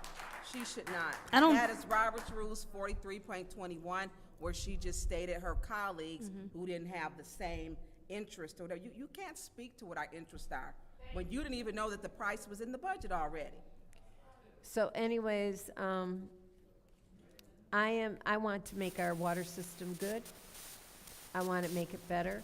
And I want to make sure that we have delivery that protects all residents. I understand that there is issues across the city, but I am actually thinking that we're heading in the right direction.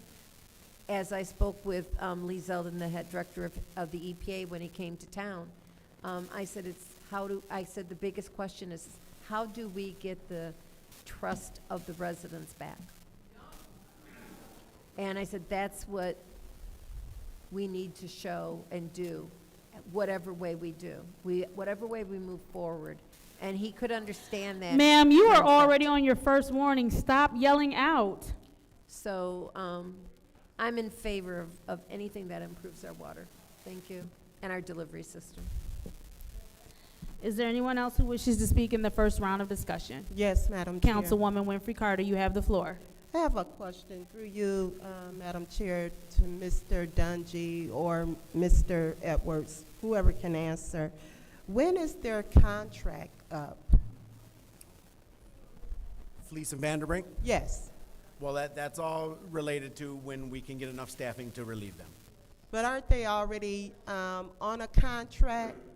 Yes, covering the lab of the Okay. water plant. And so, if I can remember correctly, and I'm just trying to think back, their contract should be coming to an end, right? We have extended that because we have not been able to fill the lab. So Okay. as we get employees, they periodically leave. So just about the time I'm ready to give them that notice, I have staff that leaves. So at that time, I have to retain them, long enough to maintain the lab staffing, minimum staffing requirement. So have we put out any, job offers or, Oh, yes, are the jobs posted? Yes, they're testing for them right now, but it takes time, yes. Okay. And how many positions do you have to fill? 2, a lab supervisor and 1 lab tech. Okay. And how are we doing with a DPW? What's going on with that? Mr. Edwards?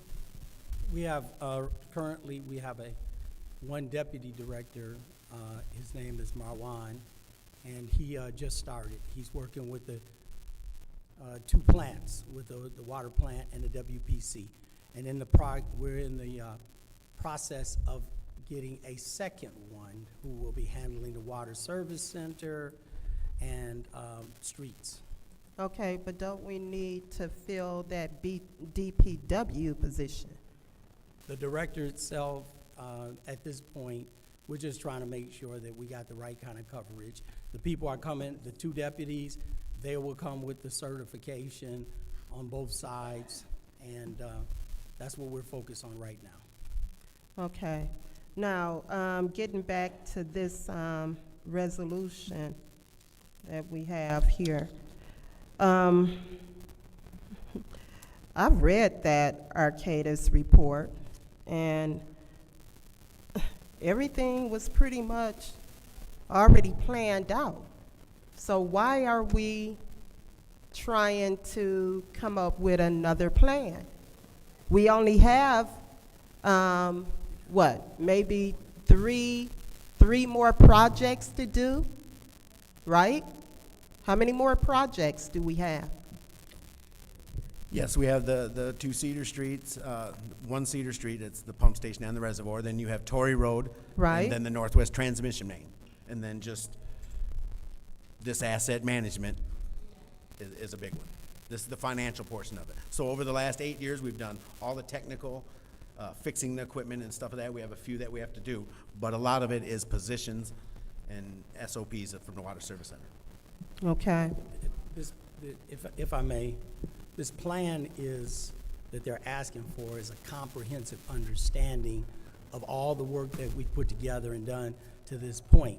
The Arcadis, you have to keep in mind, the Arcadis was done 5, 6, 7 years ago. I mean, even the pricing, Councilwoman Burns was correct, the pricing was in there, but that's 6-year, 5, 6, 7-year-old pricing.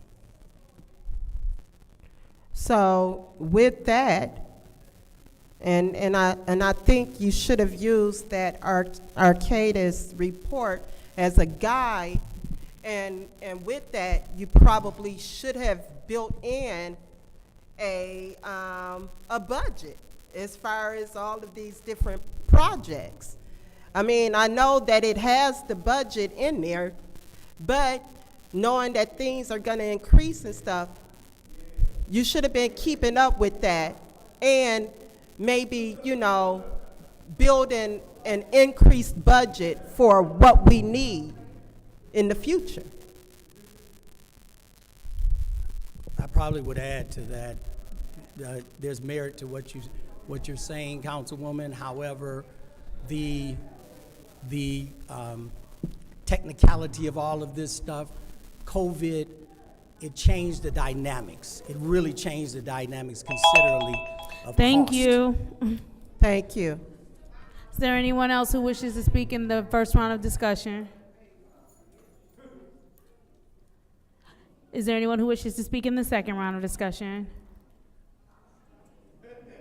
Councilman in the 8th Ward.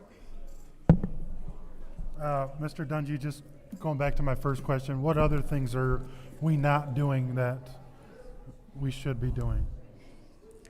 Well, we're pretty much trying to tackle everything on that ACO list that they've addressed. I'm talking about, like, is there so- anything that's not addressed in the ACO list that? One major item that's on there Madam Chair. that I'm addressing I don't know what's that going is unfunded. Okay. Is residential cross-connection inspections. Within the last 5 years, they have mandated that statewide, that all municipalities must do a residential cross-connection. In the past, it was just commercial, but now it's residential. So that means we have to hit every house, every residential house within 10 years. So And right now what we're are we doing with that? Pardon me? What does that involve? So that's going to involve probably a full-time inspector. That position we have, but we haven't been able to fill it. That was a certified plumber that retired 4 years ago, and we haven't been able to replace him, but we're working on trying to adjust that. But what does that mean? Is that you have to have a residential cross-connection plan. Cross-connection. What does that mean? Does that mean we got to dig up outside? Does that No, mean no something digging. This is inside? just an employee coming to your home, inspecting your home to make sure there's no internal cross-connections, like water irrigation, boilers, hot water boilers, stuff like that. If you don't have irrigation, boilers, none of that, they'll mark you off on the list with no cross-connections. They'll give you a couple of vacuum breakers for your exterior hoses, and then if you have a utility sink, we'll give up to 4 of them, and then you're covered for 10 years. But it is an employee, it takes a person, it takes vacuum breakers. I'm spending, upwards of $500 a box for 200, and we give 4 per house. So it's going to be costly. If we have to contract it out, that's an exorbitant cost. I'm trying to do it within, with internal. So I got the water service center lined up to where whenever they're doing any type of meter change out, they're doing the survey. The inspection department is gonna start doing some, but we don't still quite meet the 2,900 a year. So we're gonna have to hire that one employee. So that's a mandate that's, coming out of my water plant operational budget right now, but I've had to adjust my budget to accommodate that. Okay. Mr. Edwards, can we have somebody look at the ACO, and even if they're budgetary numbers on the low side or high side, however, like, can we get a final cost to this ACO? Yeah, we can develop Some, not even, some I'm kind not of saying, projection. I mean, I'm not saying final because we get change orders all day, every day, but some kind of baseline for Yes. what this ACO is gonna cost us? Yeah, we can make a projection based on the remaining projects, yes. Okay.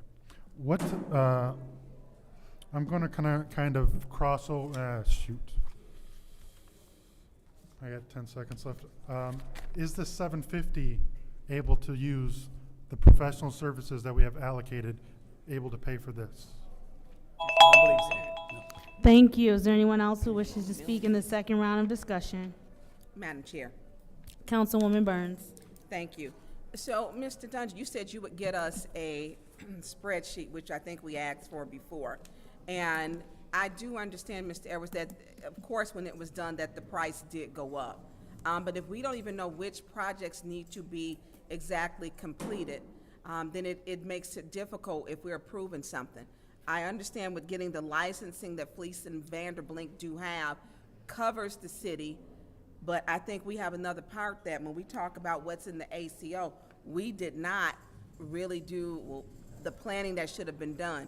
Because in the Arcadis report, you got water distribution, you got asset management plan development, resource analysis needs, infrastructure and investment recommendation, corrosion control plan, operational practices.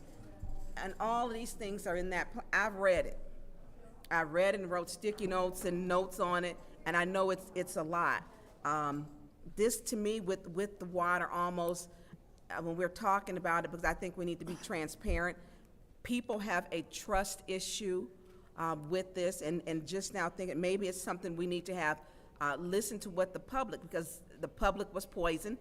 Everything, people still, I literally a month ago got people sending me water that was different colors of brown steel over in Mott Park, which it may have been a rusted out water main.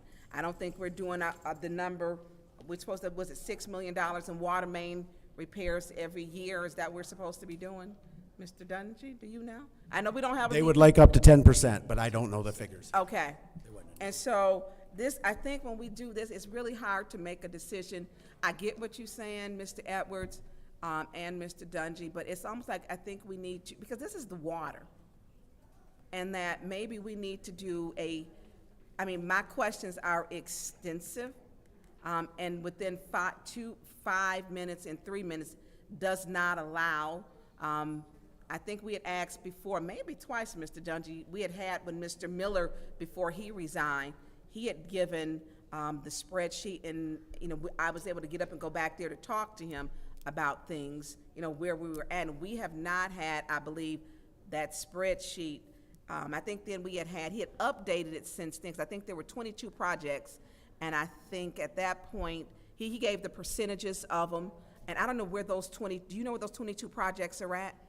I'd have to look at that list. You have to look at this list. Well, this may not be ready for us to, and I cannot, because this is the water, and we should really be better prepared. And it's not a shot, because I don't even want to take, it's so much going on. This is just important, that we take our time to fix this and do it right. So at this time, until I get that, I cannot support this. Thank you. Anybody else who wishes to speak in the second round of discussion? Seeing as how there is no one else who wishes to speak in the second round of discussion, this is the roll call vote for Resolution 250198-T, which is the contract for Fleece and Vanderbrink Water Asset Management Water Reliability Plan, Department of Public Works, Water Division. Roll call, Madam Clerk. Ms. Priestley? Yes. Ms. Winfrey Carter? No. Ms. Burns? No. Ms. Mashat? Yes. Mr. Pfeiffer? No. Mr. Jarrett? No.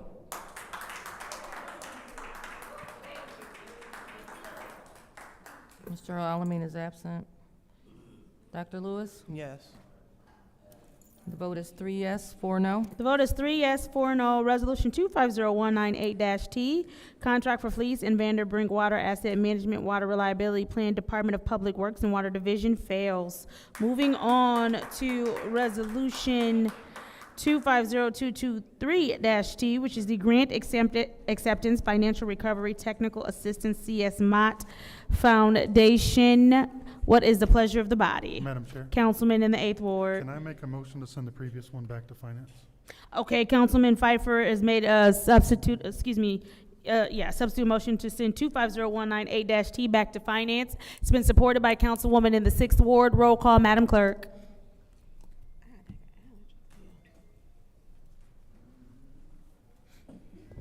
Ms. Winfrey Carter? Yes. Ms. Burns? Yes. Ms. Mashat? Yes. Mr. Pfeiffer? Yes. Mr. Jarrett? Yes. Mr. Alamin is absent. Dr. Lewis? Yes. Ms. Priestley? The vote is 7 yes, 0 no. The vote is 7 yes, 0 no. That resolution has been sent back to finance, and that was Resolution 250198-T. Moving on to Resolution 250223-T, Grant Acceptance for Financial Recovery Technical Assistance for CS Mott Foundation. From CS Mott Foundation, what is the pleasure of the body? Councilwoman in the 4th Ward. There has been a motion to send this item to council. Is there support? Supported by the Councilwoman in the 2nd Ward. Is there discussion? Councilman Pfeiffer, you separated it. Would you like the floor first? Sure. Councilman Pfeiffer, you have the floor. Through you to, Is it possibly Seamus? no, Phil. I think it's Seamus. I know, I'm gonna talk to Phil too. Seamus and Phil, would you please join us at the lectern?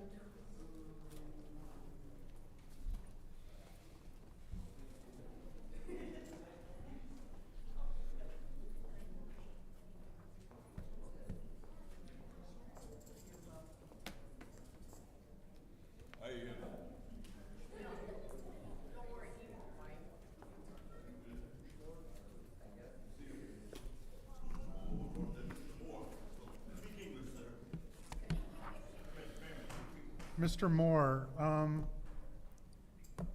had the same questions that I'm about to ask I had on Wednesday. We didn't underfund any department. So what are we gonna reallocate this 750 that we already had budgeted? The original plan was to use fund balance if we did not receive the grant. If we receive the grant, we won't have But to we received the grant, so what are we gonna do with the other money? Because right now, I don't wanna approve this one without doing a budget reduction on this same amount. Because no offense to you, but, I don't want additional people hired that we can't afford, and this right here allows that because we're getting the grant. That's great, we want the money, but now you still have the authority to spend the same amount of money that we've already budgeted. Yes. So, what's the plan with the 750? I understand we're just gonna put it in the budget fund. Well, then where is the budget amendment to reduce all of these categories by this 750? We haven't prepared one because the concern that the council expressed before was that they didn't want to have revenues less than expenditures, and this brings that gap closer. But we still have over budgeted now by 750 in these positions, correct? We've already budgeted for the complete salary, not knowing we're gonna get this. We got this, so where's the budget amendment to reduce these departments by this dollar amount? We haven't prepared one because we assumed that you'd want to reduce the gap between the revenues and expenditures. But we do that, and then it never comes before us, and then the administration hires 12 people, and then we can't afford them, and then, like, that's not saying you're doing it, but that's the way that this administration works. And I'm more than willing to approve this, but I want to see a reduction by this dollar value so that we don't get handcuffed come next budget season saying, well, you approved 750 and now we've got 12 extra employees. Now we got to raise our budget by this amount of money next year. Because there's no guarantee that we're going to get this next year, and without a reduction in each staff department by this dollar value, we're leaving that money on the table to the administration to do whatever they want with it. So a lot of these positions are grant funded. But So they're already budgeted, sir. But the grants have specific usage for those funding, so it's not like we can.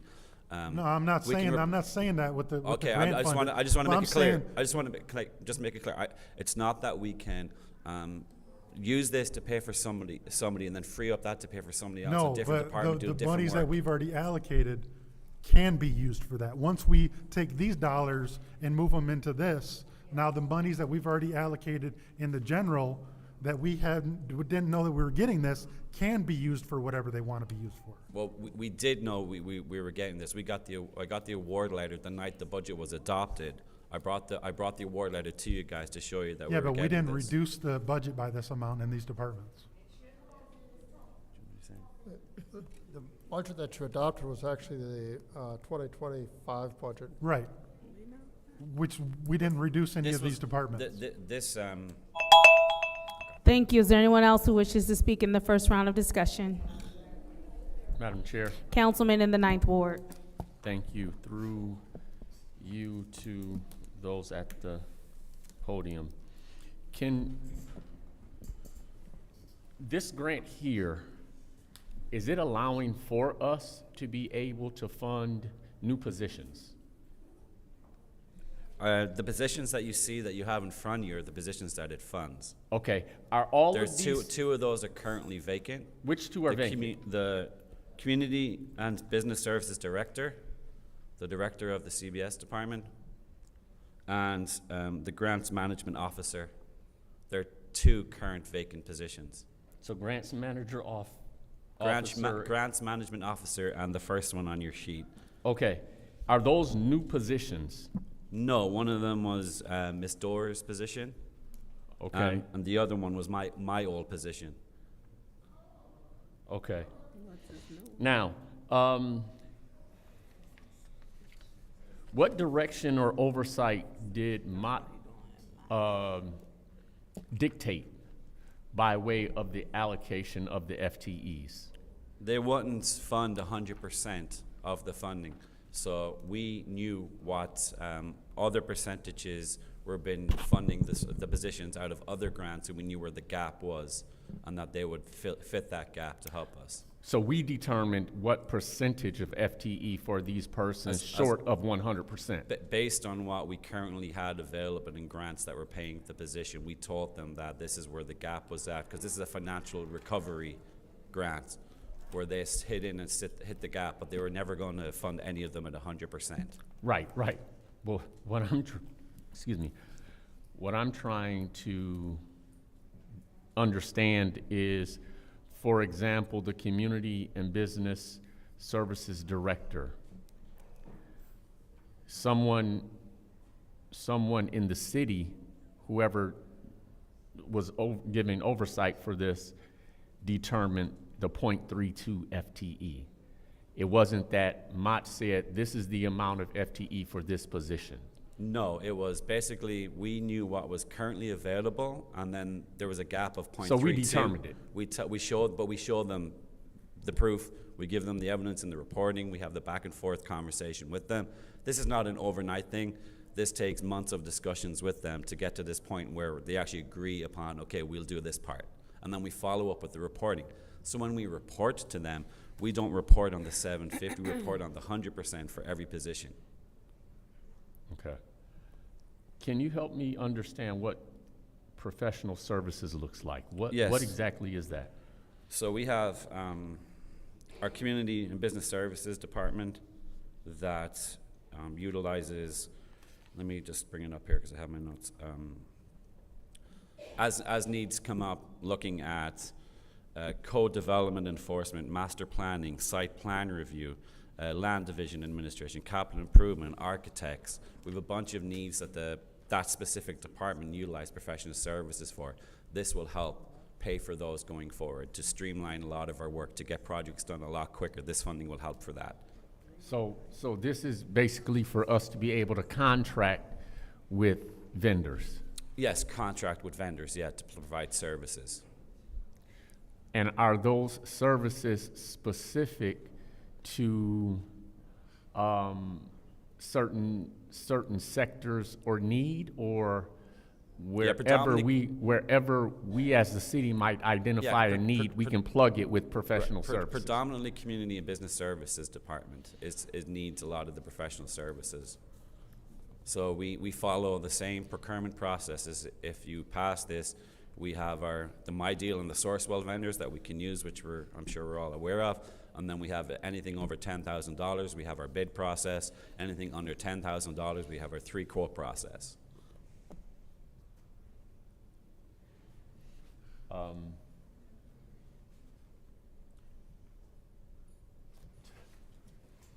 Okay, I yield at this time. Is there anyone who wishes to have the floor in the first round of discussion? Madam Chair. Councilwoman in the 6th Ward. Thank you. Seamus, what was your former title before? Grants Management Officer. And how much did you make there? Because this one, was it the 50,000? Yeah, so this includes salaries and fringe benefits. This is not just salaries. This includes fringe benefits too. All of those positions. Okay, so I'm sorry, it's really hard to, I respectfully, it's really hard to hear. People are chirping at us in the background, so I'm trying to concentrate with what you're saying fully. I want to be engaged. Oh, again, see, I don't hear that. No, you can't because you're there, but it's happening. I just want to make sure I can hear you. So so your former job, what was the title again? That one, Grants Management Officer. And you're now Chief Strategy Officer? Correct. So this is your salary with fringe benefits? Correct. So what, 50,000 is for fringe? No, that's grants. What is your salary? What is my salary? What is your salary? My stuff is right there. You can see it right in front of you. I'm the Chief Strategy Officer. Okay, so the 100,000. It's right in front of you. Yeah, but that's not one, because he had a promotion. I'm sorry. Was that a promotion? I got a lot of people. I can't hear you. Okay, so Madam Chair, he can't hear. He's stating in the background. You can also call people to order. Yeah. Well, you're chairing, so. I just wanted to let you know. Yeah, but I do know that, but I know you are very good at that. So. You can join me. I'm gonna stay in my little lane today. So, so your former who was in your old position now?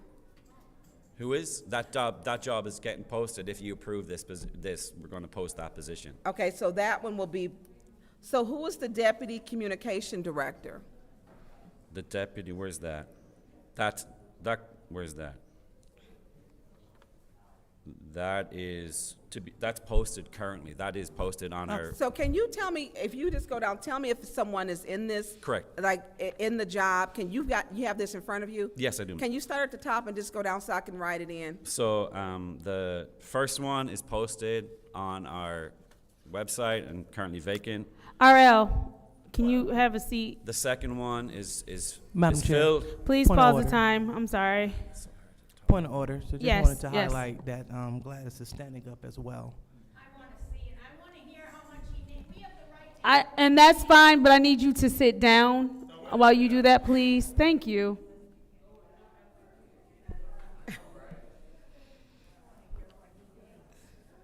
Alrighty, go ahead. Okay.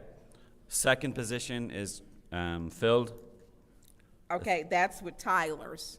Correct. Okay, Tyler Bailey. The third position is filled. Who is that? Could you tell me who they're filled with, please? Do you know their names?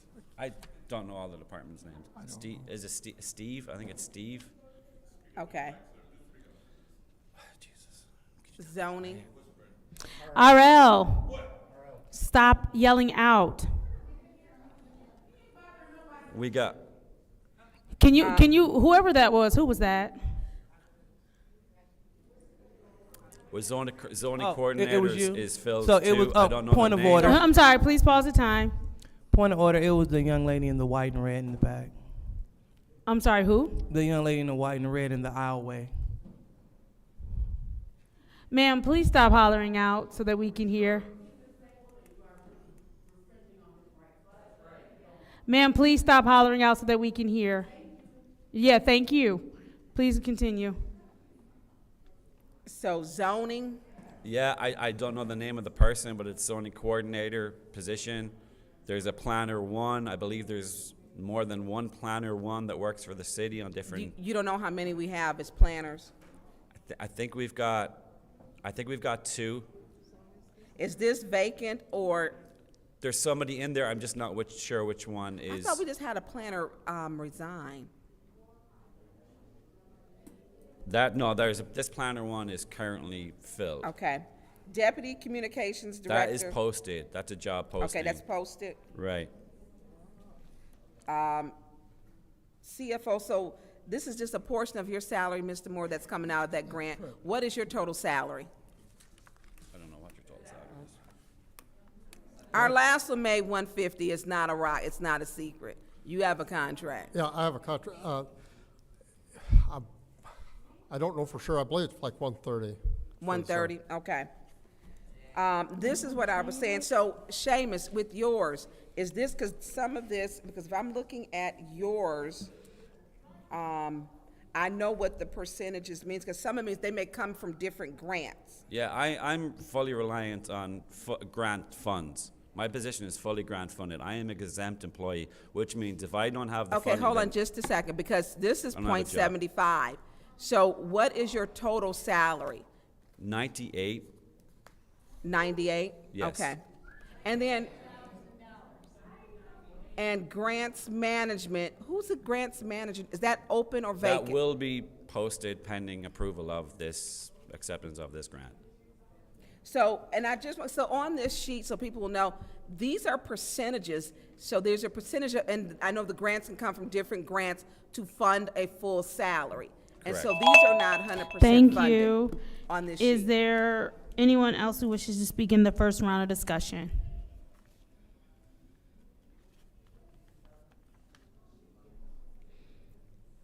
Anyone else in the first round?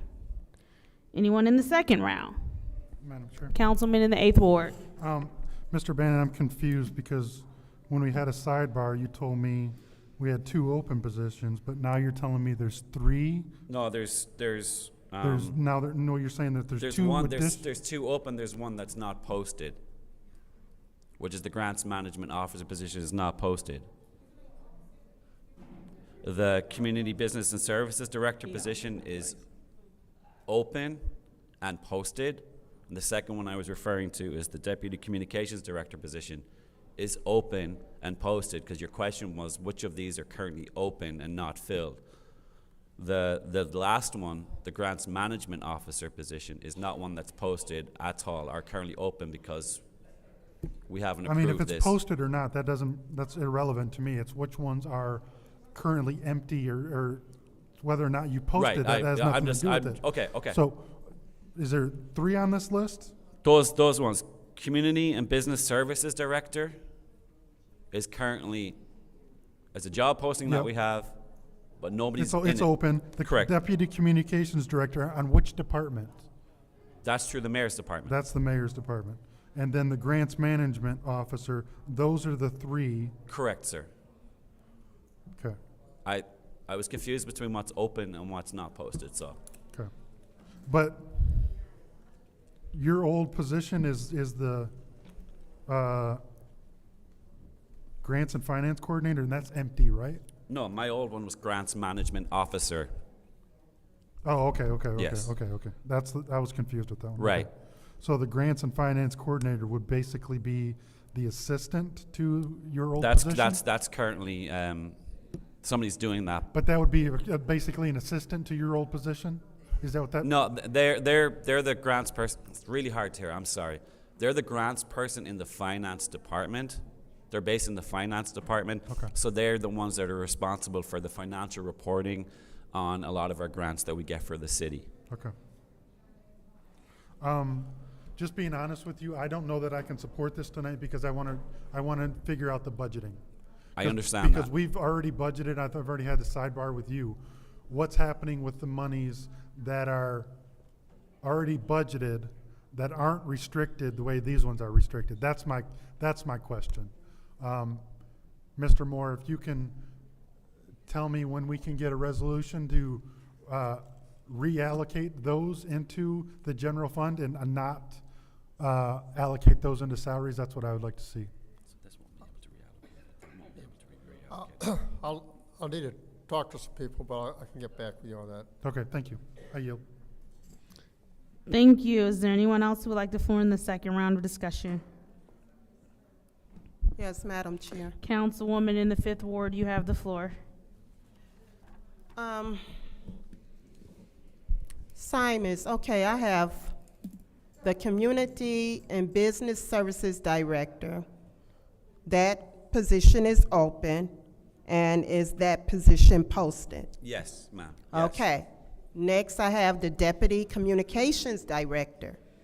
That position is Open and posted. And posted. And then we have the Grants Management Officer. Correct. Open and posted? Not posted, no, not posted. It's reliant, we're not gonna post the job, it's reliant on this being passed, so we can post it then. Okay. Now, I'm missing someone. The zoning coordinator, who is that? I'd have to ask Tyler Bailey that question, who that person is. Okay. You know what? We've never received the organization chart. Did they not get it? I don't even know. I mean, we need an updated organization chart with everything. And I know we have other grants. I know we have other grants here in the city that have positions. I was just asking Mr. Moore if that was given during the budget hearings, and we believe it was given. Every department gave their during the budget hearing sessions. I want names and within this organization chart. Okay. As well as all of the grant positions. But you did receive the organizational chart of the positions. Is that what you're saying? I'm trying to understand what you received. I want names of the people who work in the city under, you know, the organization chart. As far as like the administration and who have positions. And I'm talking about all of the grant positions, because this is not the only grant that we have, right? Oh, correct. Yeah, but it's to accept this grant. It's not to accept multiple grants. That's why you want to have that. I understand okay. that, Simons. Okay. I'm Please Seamus. do not insult my intelligence, okay? This is for this grant. Right. But I know we have other grants in the city, okay? I can't hear and you. I'm just asking for an organizational chart, okay? With names. Okay.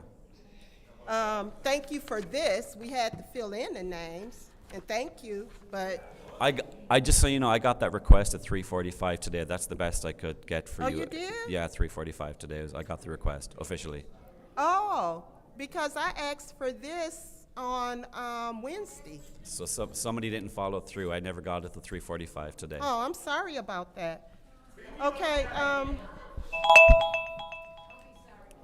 thank you. Is there anyone else who wishes to speak in the second round of discussion? Madam Chair. Councilwoman in the 6th Ward. So can we, what I would like, and I don't want to get another, complaint to the Ethics and Accountability.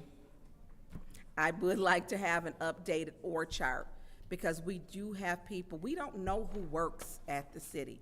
So it needs to be updated.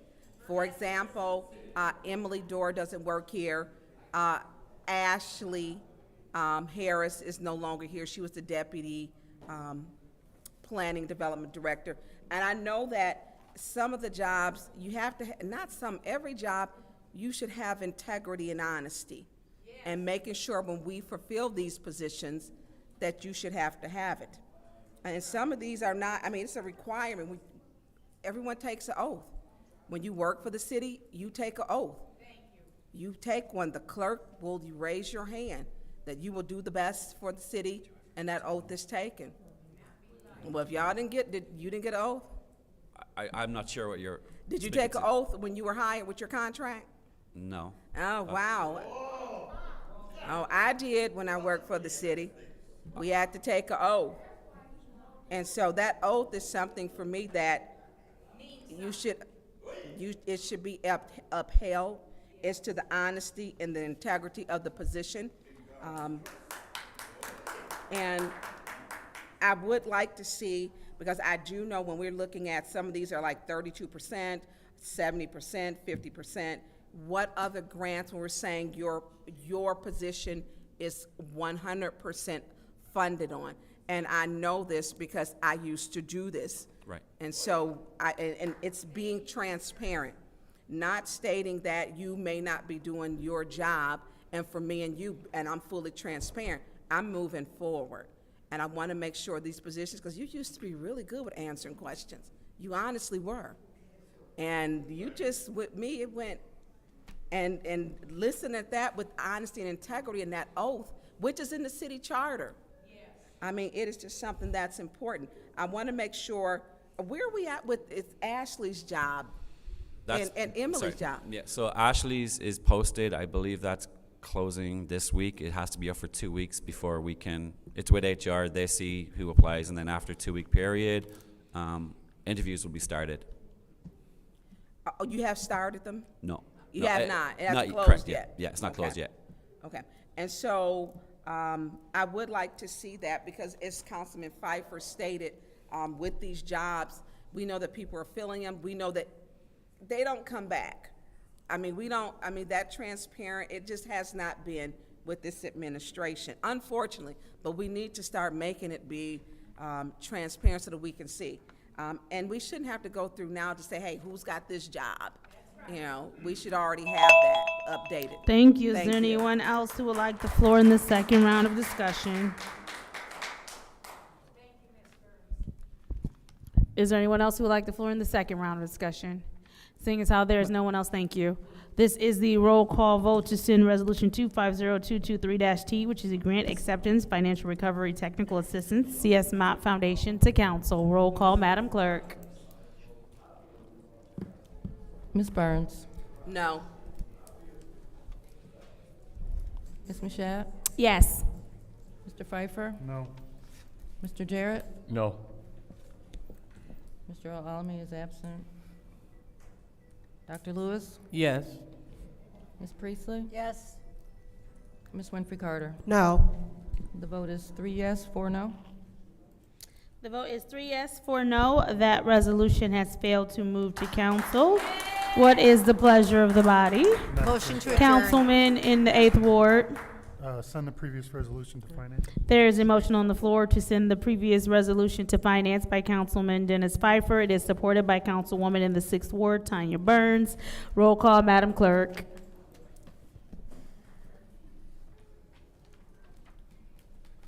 Ms. Mashat? Yes. Mr. Pfeiffer? Yes. Mr. Jarrett? Yes. Dr. Lewis? Yes.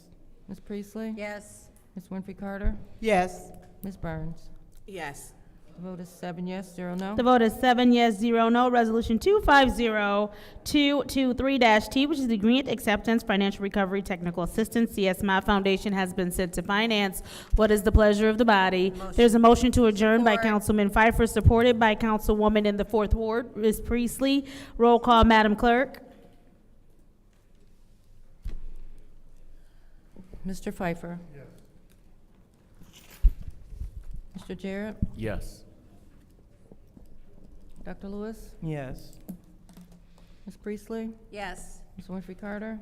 Yes. Ms. Burns? Yes. Ms. Mashat? Yes. The vote is 7 yes, 0 no. The vote is 7 yes, 0 no. The time is now 6:31 p.m. on Monday, August 11th. The Special Affairs Committee meeting is adjourned.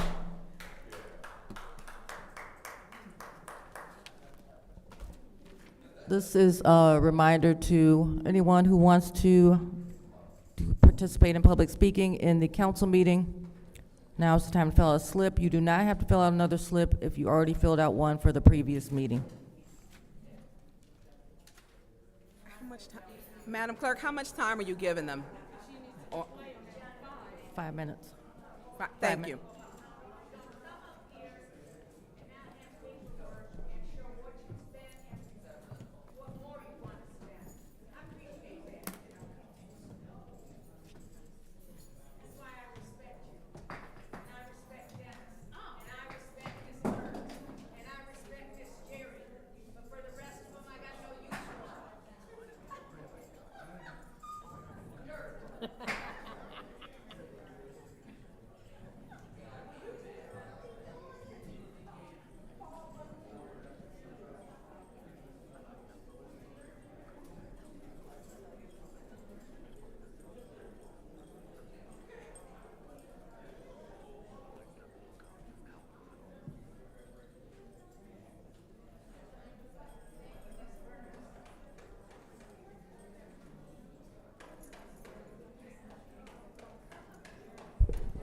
And another reminder to the public is, if I could have your attention, if you fill out a speaker slip, please make sure that you fill it out in its entirety with your printed name and signature, date, and check marks for the meeting.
All right, will council members please take their seats so we can get started?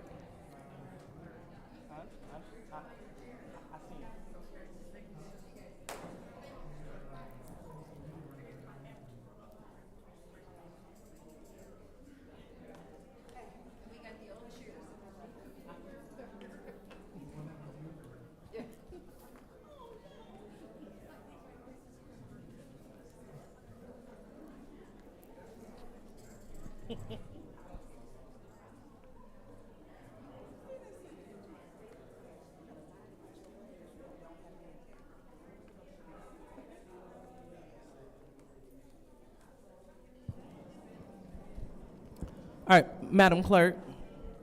What, could you please grab the box? I don't know if she can grab the box.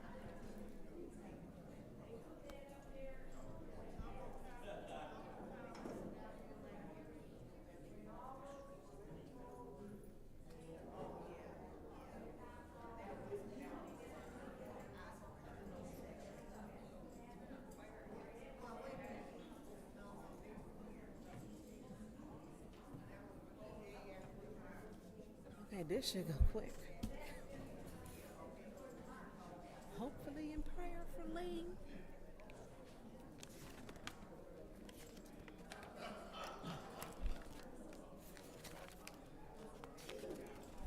Oh, we got public speaking. It'll take most of our time. It will.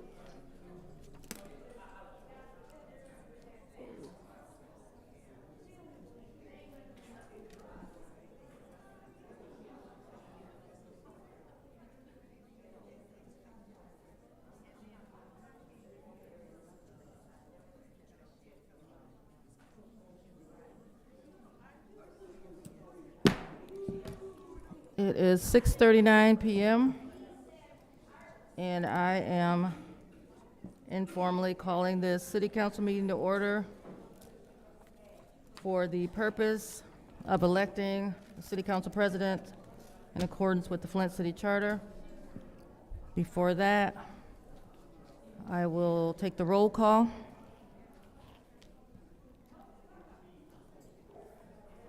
Mr. Alamin is not in. Dr. Lewis? Present. Ms. Priestley? Ms. Winfrey Carter? Present. Ms. Burns? Present. Ms. Mashat? Present. Mr. Pfeiffer? Present. Mr. Jarrett? You have 7 members present. Madam Clerk, Ms. Priestley? make a motion to put the selection of the council leadership and officers to the end of the agenda. Ms. Priestley has made a motion to move the organization of the council to the end of the agenda. Is there support for her motion? Support.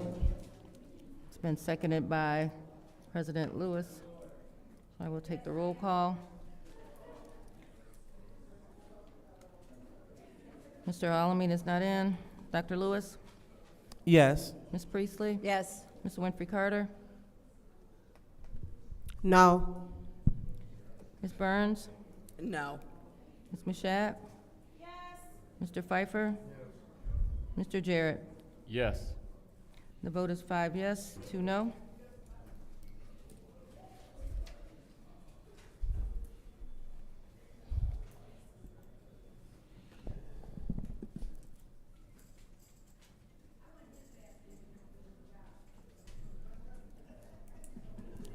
Now it's time for the Pledge of Allegiance. Councilwoman Priestley, could you please lead us in the Pledge of Allegiance? Yes.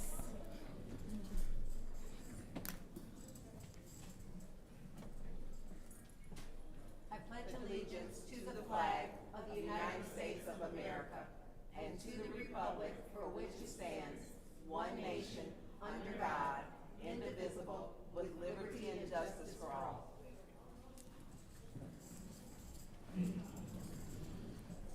So before we do our blessing, is there anyone that the body would like to acknowledge that may have transitioned?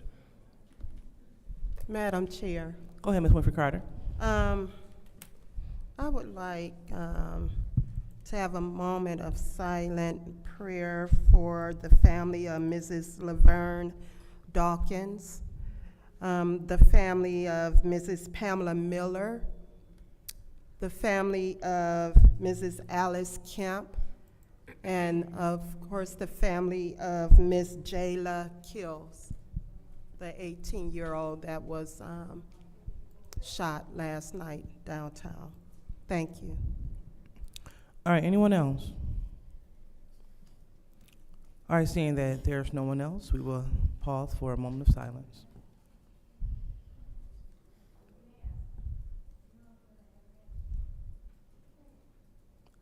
All right.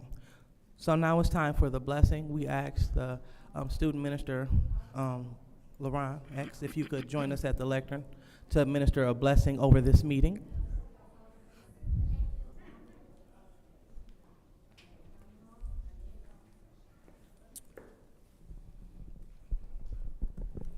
Prayer. In the name of God, the beneficent, the merciful, I pray that he can bless us to come together in peace and harmony. I ask that he bless us to come together and get along with one another so that we can solve these problems in our beautiful city of Flint, Michigan. And I pray that he bless us with a peaceful meeting today, and I pray he bless us with a peaceful leaving. Amen. Thank you so much. Thank you. So now it's time for the reading of the Disorderly Person City Code subsection, which goes as follows. Any person that persists in disrupting this meeting will be in violation of the Flint City Code section 3110, disorderly conduct, assault and battery, and disorderly persons, and will be subject for arrest for a misdemeanor. Any person who prevents the peaceful and orderly conduct of any meeting will be given one warning. If they persist in disrupting the meeting, that individual will be subject to arrest. Violators will be removed from the meetings. So now it's time for any requests for agenda changes or additions. All right, seeing that we have none, we will go ahead and move on to public comment. So the first public speaker, Madam Clerk. First speaker is R.L. Mitchell. Hello. I'm R.L. Mitchell. Live at 759 East Linden Avenue. Address the situation over on Door Highway, the Water Department. We got a new language called the Bible. It gave us the whole Bible of the situation in the Water Department with the Eagle situation. The Eagle's trying to get out of there and blame somebody, but they can't. But the only Bible we got in City Hall is May's Daddy Bible. And you don't want to hardly use it, because every time he goes use the point of order, somebody may say, go get my daddy's Bible. But anyway, address the situation about Simon. Simon is a man, he almost got away with it, with all that money, them budgets and stuff, until we put back on the Treasury Department. Because just like Mr. Mott, in 1953, a tornado come out and wiped half of Beecher out and half of Flint. Beecher out, and Mott done the best he can and got it back together. And with them Mott peoples over there at Mott College, they call themselves filling in the gap. Flint, I told Mott peoples to back off a long time ago, for peoples like Simon Says won't get away without money. So, and you know, all that in 1A, the new technology program. You see, all them billions of dollars they put over Flint, they can catch every murder in Flint, whoever shot a gun, but they don't want to tell us, we the peoples, about it. That camera up there, for instance, there ain't nothing wrong with that camera. That's the 1IA, and nobody want to talk about it. Davina, I told you, but honey. I can't talk, because she's looking at me that special look, just like Tanya Burns. They do something to me, just like Fields when she used to be. They can talk with their eyes, and they Wasana, and, well, I can't, like I'm saying, wow, can't you be like Fifth Ward? Look at her. Darker the berry, sweeter the juice. But I like butterscotch too. Well, I'm a greedy man, but ties in, like I say. The man with the money, he know how to back down and the little darky administration take over. I mean, I can't look back, but only that camera back. So what I mean, they got a. Mr. Mitchell, please pause this time. Please, let's refrain from using racial rhetoric like darky, please. A racial girl? What college you went to? Thank you. What school you? Pros carry on with his time. Okay, like I say, you must have been to Grand Blanc. Like Miss Priestley talking about a bomb scare out there in the beacher. I'm out there in Grand Blanc. You know, Grand Blanc ain't got no. I went out there, they told me don't never come back out here. So that woman, he said, you look, whatever they were saying under their breath, I mean, you look, All right. Grand Blanc, boy. Thank you, Mr. Mitchell. Next public speaker, Madam Clerk. The next speaker is Stanley Wood.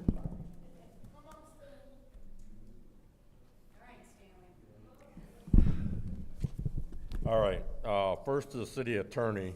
Would you agree with me that a Supreme Court decision sets precedents in the lower courts? I know I don't expect you to answer that because I know you can't have communication with us, but I just wondered. Section 1601 from the charter, oath of office. Thank you, Tanya. Councilwoman Burns, you threw me a easy lob ball there.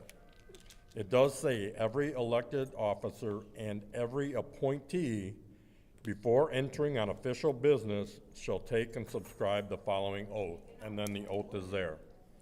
How many more like this? How many more appointees have not taken the oath?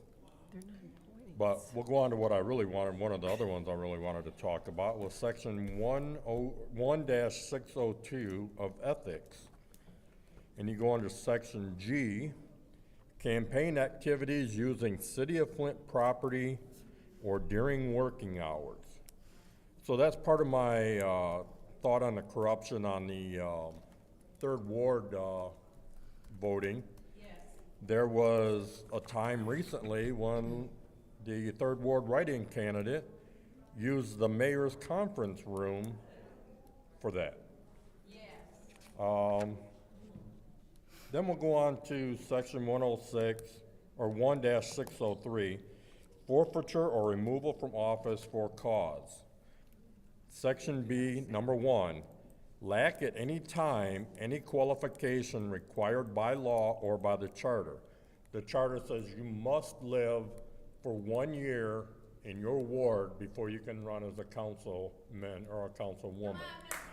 We clearly know, again, the first ward councilman did not follow those rules. And then I gave a little history speech the other day, or a couple weeks ago, and hopefully I got enough time to get this out, but it's Cohen v. California.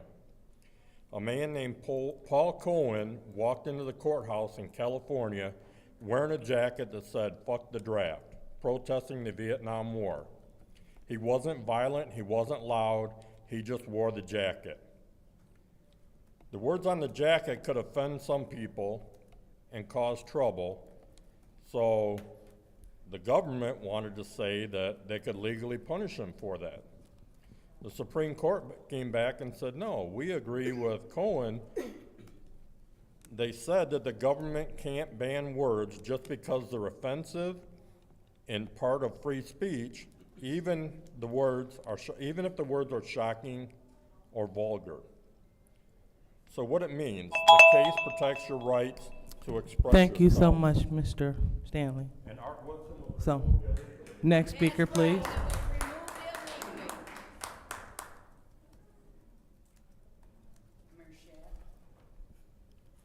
I don't think Mr. Woodson came back. Mari Copany. I don't think she's here. Keelani Copany.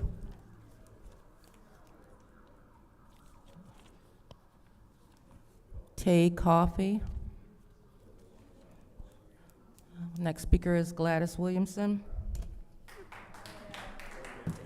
Yeah, you're a joke too, Lewis. Listen, I am getting sick and tired of people from back there coming up here, not having the proper paperwork, you all get an F in fail because you come here, you don't have the proper paperwork to show where you spent money that you got, and where you want money, you don't have no paperwork to show for that. You don't have no accountability for the money you spend. You don't have no accountability for absolutely nothing. You don't know how many people work down there. You people are a joke. Literally. You sit up and you laugh at us. But we watch you come up here time after time and not be prepared for questions before this city council. Time after time you come and not have paperwork. Excuse me, Ms. Richardson, could you please address the body? Yeah, no, you know who I'm addressing. But- Don't make me get on you. Ma'am. I got plenty I can get on you her about. time. Stop her time. Please address the body. Thank you. Proceed. Thank you, and thank you, this four here, that hold these people accountable. Please respect us for coming here and putting up with what we have to put up with just to make sure these people come up this stairwell and sit up and have the paperwork when they come up to this podium saying they want. They're worse than kids, so what they want? I really don't care what they want. If you don't have the paperwork, and Mr. Jonathan, I so respect you, because I was able to tell you months when you first came here, if you treat your seat like you do the bank, would you give somebody that came to your bank and didn't have the proper paperwork $1 million? And that answer you've told me would be no. And I expect, and I have gotten that from you, that same response when these fools come up here and don't have the proper paperwork for money they've spent and money they want. Treat these people like a child that doesn't have proper sense with money. And they don't have proper sense with money. That's right. And I want to thank Mr. Jonathan, Mr. Dennis, Miss Burns, and Miss Jerry, because it's worth coming here Thank and you so taking much, the Ms. garbage Gladys. that I have to That's put your up time. with. Next speaker, Madam Clerk.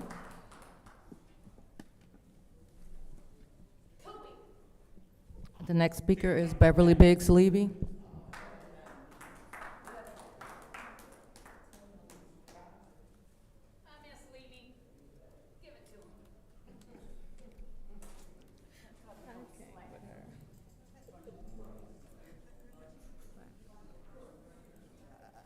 Again, my name is Beverly Biggs Levy. Judy, you got the audacity to keep bringing up stuff about me. Your finances ain't paid. While you worried about my bills, worry about yours. And I don't, you talking about you own your house? Boo-boo, I own 3 of them. Just because you have a house, you ain't the only one that owns a house. This is irrelevant for what needs to be done, but you want to sit back in the back and talk stuff to me, I'll put it on record. I ain't ashamed. You guys need help. Like I said, you don't look up. Them are the only 4 that looks up all the time. Y'all got y'all heads down. Y'all probably texting one another. You got something to say? What you got to say? How much you gonna steal this week? How much money you gonna get this week? That's what you gotta say? Voting on your 501c3s? That's what y'all gotta say? How much you gonna get from Ashton Capital? Let's make this plain. You guys have a problem, and it's a big problem, a real big problem. Are you gonna have Leon to step down from beating up his girlfriend? Let's put the stuff out. You never did a press conference on Leon, but y'all want to do a press conference on some kids. And this is the thing. The kids are innocent. You don't pray for them. You want to think about what the good things you done did this week. There's people dying in our street. Chief Green needs to step down. The mayor needs to step down. You guys have no plan for our young people. But I bet you had made sure that that girl didn't get on the news last night, but you put the back to the bricks on the news last night. Let's put the real stuff on the news. These kids are dying out here in these streets. You have no control. You have this council full of police officers, but you ain't got nobody on the street. Let's do something about the streets. And Michelle, it's a shame. You get up and speak on the kids and you ain't even got none. It's a shame. You don't know what these parents are going through, and you really do. You three don't care. Have a blessed day.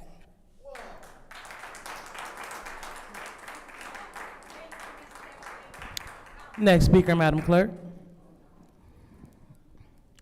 Next speaker is Pantoja Jaques.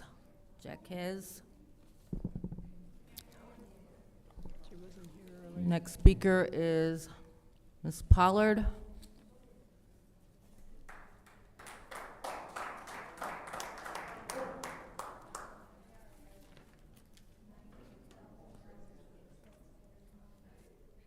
Only thing I got to say really to everybody, including everybody in the chambers, these kids is out of control. It's nothing for them to do in Flint.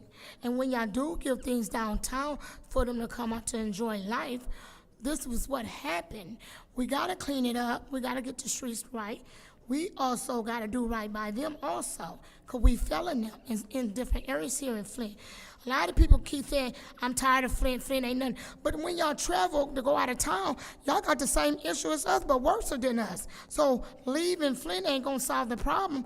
I'm gonna always stick with my Flint town and my Bucktown for life. I'm not gonna run from Michigan just because what's going on. It's crimes going on all over. Everybody's baby's getting killed. A 6-year-old got killed in Detroit, jumping, waiting for his daddy to come home from work, and they shot up the wrong house. So I mean, at the end of the day, you guys, whoever the parents are, you know who your kids is, do something about it. Do something about your kids and tell them, give you the gun, but you can turn them in. Turn the guns in. Stop this violence. Because a lot of kids are good in Flint, and I'm tired of so many people on Facebook bashing some of these kids. A lot of kids that was in that thing from Sunday went down there for no mess. A lot of them was trying to enjoy life like my cousin was. Innocent. And I gotta say, we gotta say a prayer for the 16-year-old boy that also got hit. We just found out he got hurt, but he's doing good. So we need to pray for his family also. I don't know his name, but I found out another young boy, 16 years old, also got hurt downtown. We need to do better, police department. Instead of y'all bear spray, snatching people out their cars and whatever y'all mad about because of this council meeting, won't y'all put that energy on the streets and get the people off the street? Because Flint gonna come back, regardless who don't want it to come back. We strong as hell. We very strong, and we gonna continue to fight all races. We all gonna come together, and this town gonna come back, because Mr. Mount Foundation is taking care of everybody. He putting up a new school in Beecher. The foundation helped him with that. He doing Burton. He going all over. So that let us know Flint has still got hope. We still have hope. We got hope. And we're gonna come back like it used to be. Everybody look out for each other, and these young kids go to the neighbor and say, you need your grass cut? You understand how we did it? We had our same problems too. Only thing is, we did with the fists. We might have shot a couple times, but most of the time when we did our fighting was with these fists right here. Not no guns. So put the guns down, teenagers. I'm being honest with you, because my daddy got killed in Flint. I was a young teenager. Jerry Winfrey knows. So put the guns Thank down. you so much. Thank Oh, next speaker, please. The next speaker is Natalie Wright. Natalie Wright.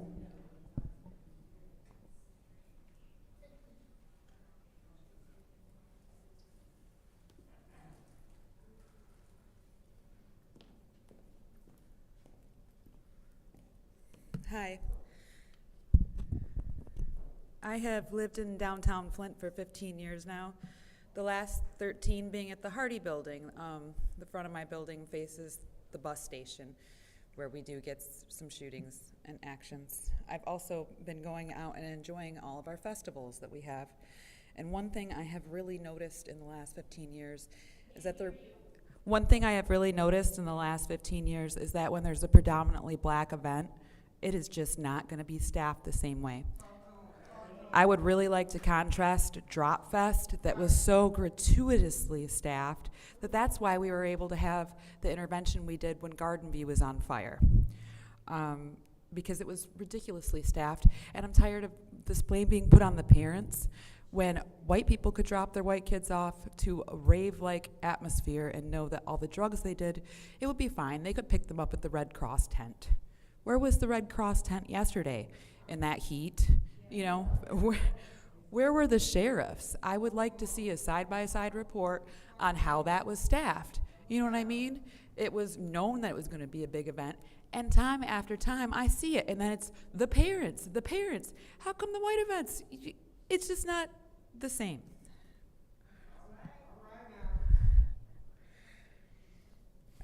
Also, I wanted to tell you how you regain trust is by doing the right thing for the people all the time. On all subjects, and you keep doing it over and over again. And if you were doing that, you'd have already regained the trust. I would also like to say this stuff about Leon, it's bothering all of us, and then you don't want the youth to be violent, but you're not holding this man accountable who's in a city council position. I would also like to read you something that I found today by a Miss Annalisa Padilla. What happened and keeps happening in Flint is also a result of people not having a third space anymore. A third space is the concept that we have home and work and a third place to gather and socialize. Studies have shown third places are disappearing. We have lost clubs, bars, restaurants, libraries. People have nowhere to gather, especially young black people in our city. So they keep making places themselves, and these places are wholly unregulated with no decorum because no one is held accountable. Here's the thing, as I said I wanted to read all of this, and I will get back to reading this and skip back down, is it wouldn't have mattered what color the people were last night with that little staffing that was bound to happen. And why does that keep happening? Why does it appear that we do not care about our young black people here? We also need to hold cops accountable. It is very odd that they could show up to police drop fests and other. Yeah, thank you.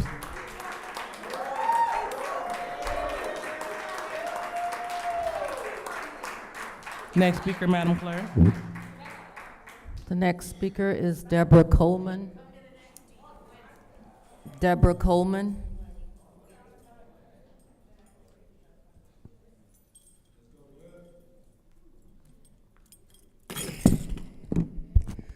My name is Deborah Coleman, and I live in the First Ward.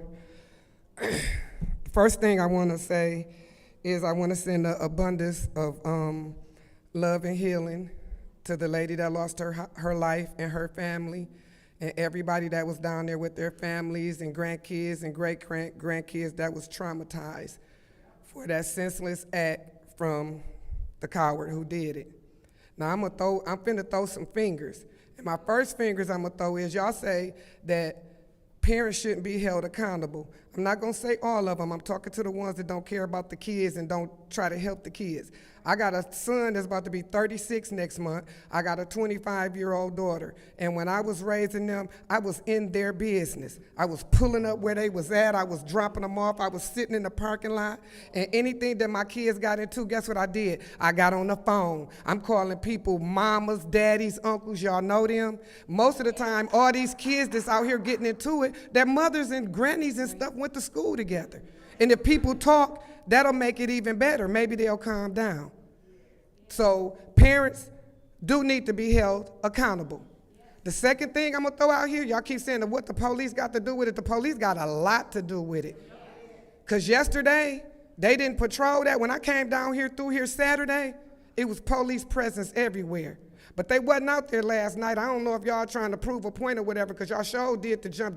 The pig jump out boys jumped out on some 58-year-olds and sprayed us because we was just getting food. But wasn't nobody jumping out there on them kids last night. They can't tell me they can't get out there and control them kids. That baby, downtown ain't even a mile long. Detroit is huge. When you go to Detroit downtown, they got police riding on bikes, walking, they standing at every corner. So y'all can't tell me y'all couldn't control that. Y'all got paddy wagons. Put the paddy wagon in the middle of the turning lane. Y'all see these, y'all know grown folks don't have a curfew. Kids got a curfew. Y'all seen them kids walking down there with them hoodies on? Walk up to them, ask them where your parents at. If they can't take it to the parents, get them, say, put them in the paddy wagon. It don't mean you got to take them to jail. Fill that baby up, bring them downtown, call their mamas, tell their mamas come get them. When they come get them, you let them know I'm giving you a warning, because their parents know they're not supposed to be down there. You get the parents a warning. And then if they keep doing it and y'all keep catching them, then the kids go to the juvenile and send their parents to jail. And the third thing I'm going to throw out is we are all accountable, because we all sit around and say, oh, this can happen, what we should do, what we shouldn't do, but ain't nobody standing up. I'm out here now because I was involved in something. And I'm going to stay out here. And I'm going to keep coming and I'm going to keep talking. I'm going to keep talking, and something needs to be done. And I'm going to tell you what, y'all just keep watching, because them fools that jumped out on us, it ain't over. Keep on watching. Keep on watching, because they finna be held accountable. Thank you so Believe much. that. Next speaker, Madam Clerk. The next speaker is Taylor Sampson.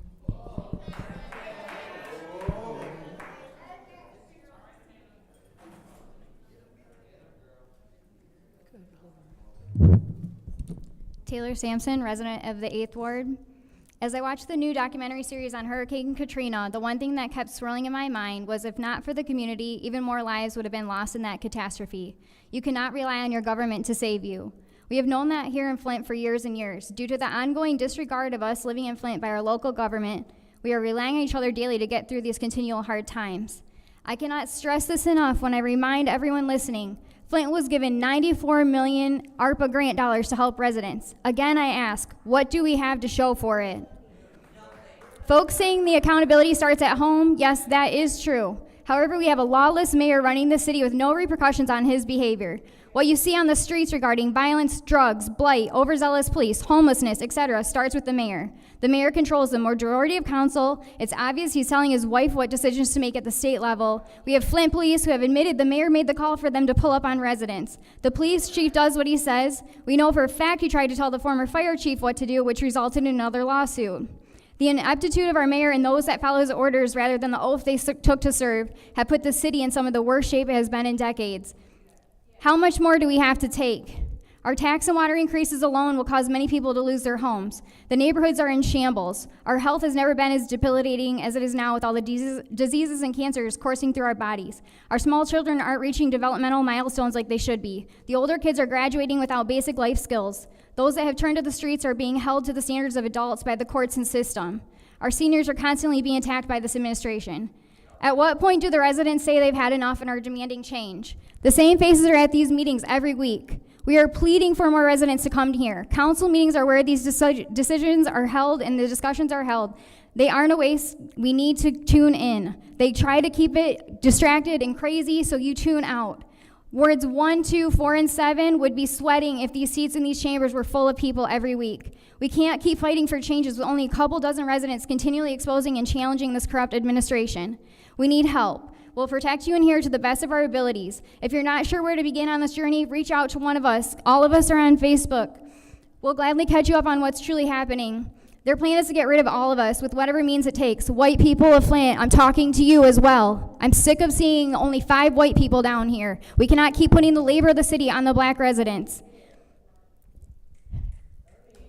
For me personally, I would at least like to go down, know that I was fighting, and then I tried. We can't do their strength in numbers.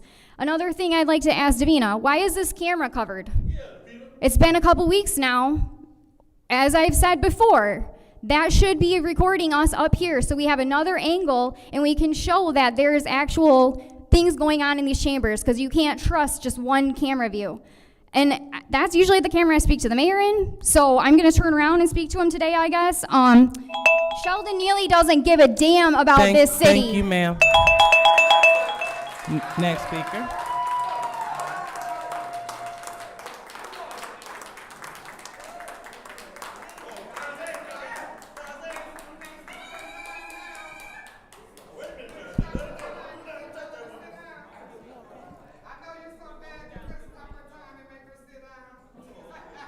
The next speaker is Audrey Muhammad.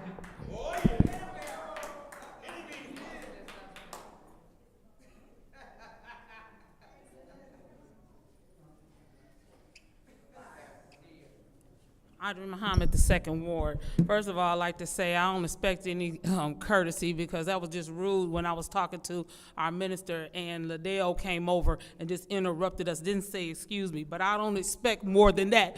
Speaking that she had cursed out a pastor twice where the public could hear her, and then wants to go and try to villainize me several times. Didn't work. I'm still on the library board. But I'd like to read a post that I saw this morning on Facebook from Percy Glover.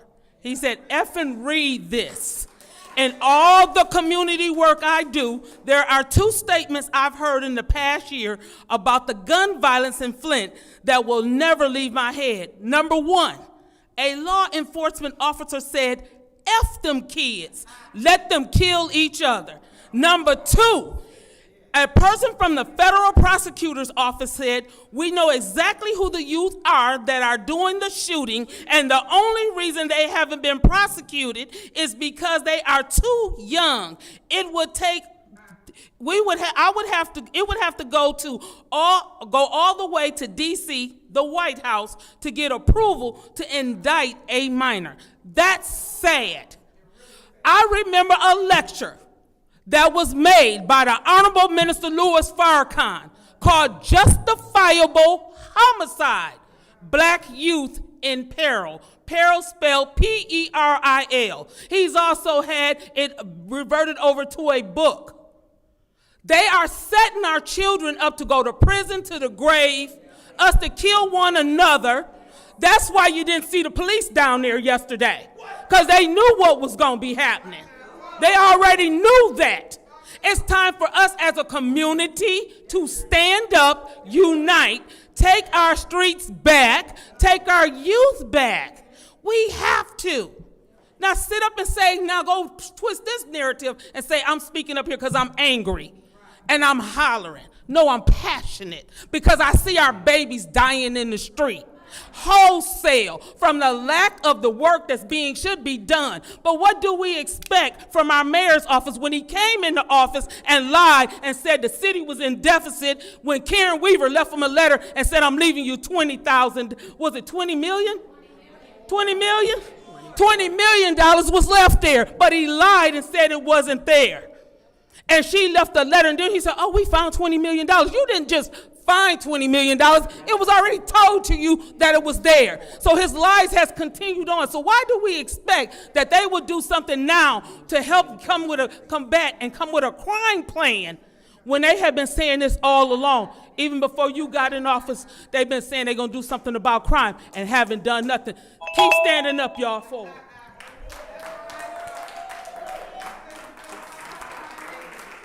Next public speaker.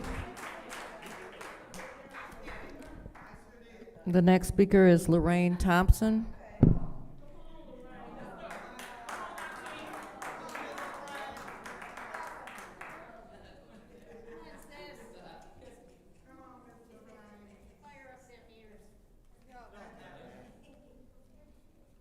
Hello. Elaine Thompson. I'm not sure which ward with that flip-flop stuff. I'm not really sure which ward. And I'm not up here today to speak about what I'm considering the kidnapping of my nephew. I'm going to leave that alone. What I do have, I'm trying to get all our ducks in a row. So I want some clarity on a couple of questions. I think I know, but I'm not sure the way it's handled. So first of all, this chamber, is this not the place we're supposed to go to let you all know what our problems are and our concerns, and then you all in turn help us get those situated? That's my one question. I've been stuck on something for a long time, and this is taking it way back. But that whole illegal meeting that took place where Mays was put out, I'm stuck there. I'm stuck there because I really want to know who orchestrated that. I do want to know also, I do want to say also before this, okay, and this right here, I used to do this when I came up before. That's because this time is on my back. I feel stifled. And then for you all to change the amount of time that we had to speak, I know I was being stifled. But anyway, I would like to say to Burns and Pfeiffer in particular, I am very proud of the political maturity that has taken place between you all, with you all.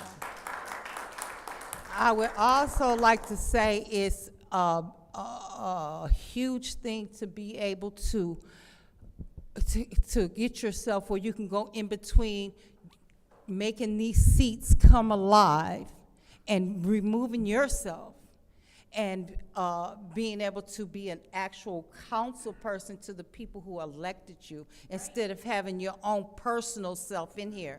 See, the government actors have to be able to move from one space to another space in their head. And I am very proud to see that you all, and since I've been paying attention, of course, Winfrey Carter, and you're amazing to me, Mr. Jarrett. I love the way you carry yourself. And we need to do this. This is what we need to do. We need to stop saying this side and that side. This is illegal and legal stuff. Either we're going to do it right or we're not going to do it. We shouldn't be doing it at all. That's exactly where I am.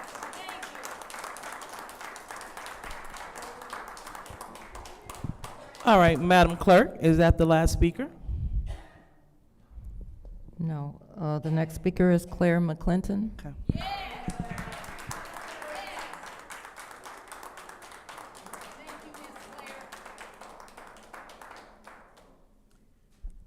First, Claire McClinton. First of all, our hearts go out to the victims of the gun violence. And we just have to pause and give our sympathy to that because we can't get used to that.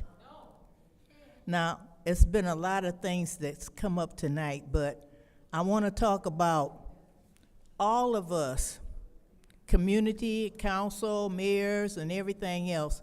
We have got to step up our game and do more because the conditions in our community is going down. So all of us have to step up and do more.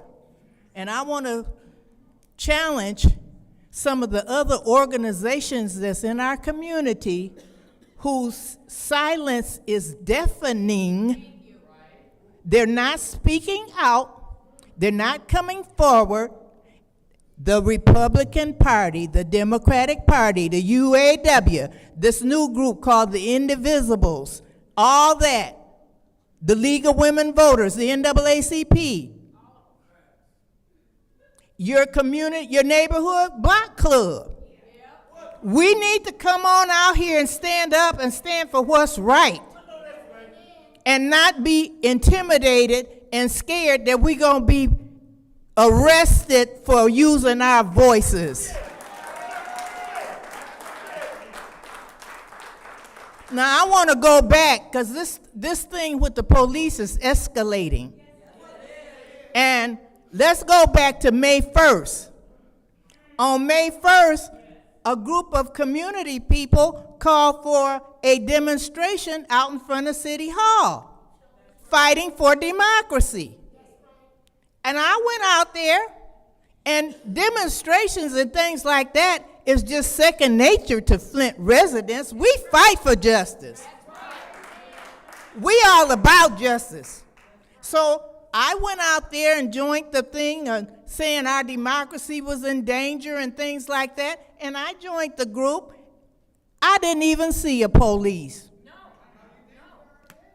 I didn't see one. But 1 month later, June 1st, when we gathered out here to march and drive to the park, we was met with state troopers and Flint Police Department. Now, what was the difference? So there's a difference in the treatment. And some of the folks tonight brought up difference in treatment, difference in protecting and serving to different groups. I challenge the council to use your subpoena power and get the police up here and answer some questions. Thank you. Thank you. Next speaker, Madam Clerk.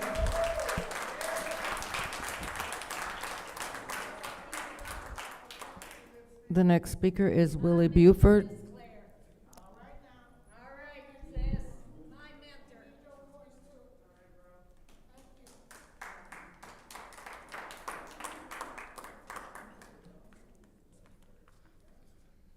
Good evening, council members. My name is Willie Buford. I am a resident of the 2nd Ward. I came here to say I love this city. Flint is so dope. I'm tired of Flint being described as grit and resilient. We need to move past resilient and grit. And we need to get to Flint being a safe haven. I dedicate my life to the young people here in Flint, Michigan. I walk with them, I work for them, and I work with them. And they are dope. They're brilliant, they're creative, and their talent is immeasurable. But the sad thing is they're also broken. They're broken because they have no hope. When they look for leaders, they turn to their music and their movies and the media, and you know what they see there? Violence. Then they come outside and they look to the leaders of the city, and they see arguing, cursing each other out, tearing each other down. What are we teaching them? 810 Day should have been a day of celebration. We should have been turned up for the city in the right way. Instead, a young girl's life was stolen. But that didn't start that night. That started years ago with the culture we created. We fight in front of our children. We disrespect each other. We celebrate the very poison that is killing us. Then we wonder why our kids go and pick up guns. If we keep planting these seeds, violence is the only harvest we're going to reap. I'm calling on the council to be leaders in your ward. Reach out to the religious leaders in the churches in your ward. Let's take our city streets back. Flint is filled with churches. We got enough people who believe in God and who believe in values and morals. Council members, go out and talk to those people, and let's get on these streets, right? Let's create the right culture for our young people. Also, if we need to defund the police, let's do that also. They're here to serve us.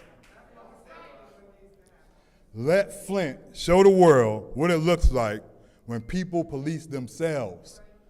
Not chaos, but community power.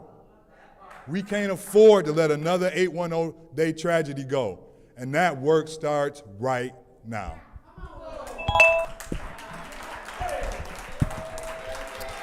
Thank you. Next speaker, Madam Clerk. The next speaker is Lola Durrell.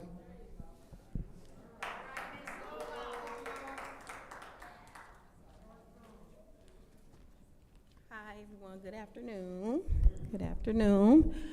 I am here also just to go over what we went over last week with my nephew, as my sister saying, being kidnapped, because that's exactly what was going on. And so with the violence that happened yesterday, all I see on Facebook, because I wasn't there, but with the shooting, and I see that it wasn't hardly any police there. I don't understand why, when they're there for like back to the bricks and stuff, they're really heavy. And so, you know, that's not right. And they need to be there for every event, I believe, just to patrol and make sure everything goes well. Also, this is embarrassing for the Flint residents as far as what happened to, well, all of it, especially the baby that got killed, you know, yesterday. But with my nephew, I'm looking on the internet and I see that in North Carolina they're talking about it, in Vegas, in Iowa. I mean, who talks about it in Iowa? They're writing articles about what happened to them and the patrons getting sprayed with mace or bear spray or whatever it was, bear mace. I'm reading that in these places, and not every cop is bad. I really didn't think, I used to say, well, I'm glad our police department isn't like that. I used to say that until maybe earlier this year. I used to say that, and because I never heard about them abusing, the residents or anything like that happened to my nephew. I never heard of that, and I would say that, well, I'm glad our police officers are not like that, but they are. I mean, it's some that are, not everyone. And I work, I do service a lot of them where I work, so they're not, all of them are not bad. But I just wanted the mayor never spoke, the police chief never spoke, never came out and spoke anything. But of course, and good reason, they were there today for the situation, and that's wonderful. But they needed to speak on everything that, that happens, that and it's going out of state to Iowa. I mean, this is a big deal. So I just wanted that on record, and they need to speak on it because they haven't, so I just wanted that on record. So you all have a good evening.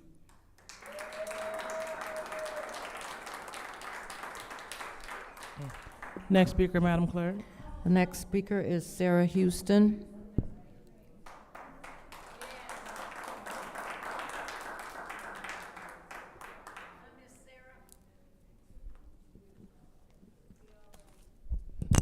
My name is Sarah Houston. I believe I am in the 6th Ward, Ms. Burns, in your ward.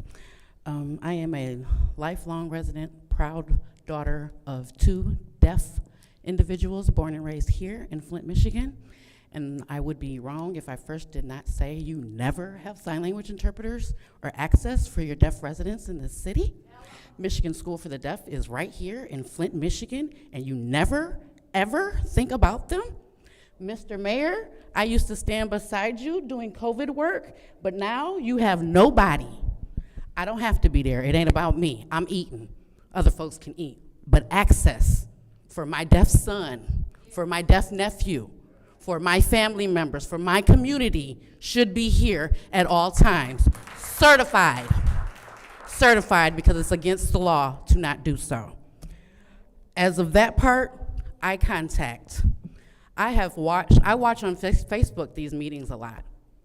Liddell, I'm very disappointed. If you don't like them, you don't look at them, babe. And we talk often. I'm very disappointed. I understand that people have rubbed you the wrong way, but you have a job to do here.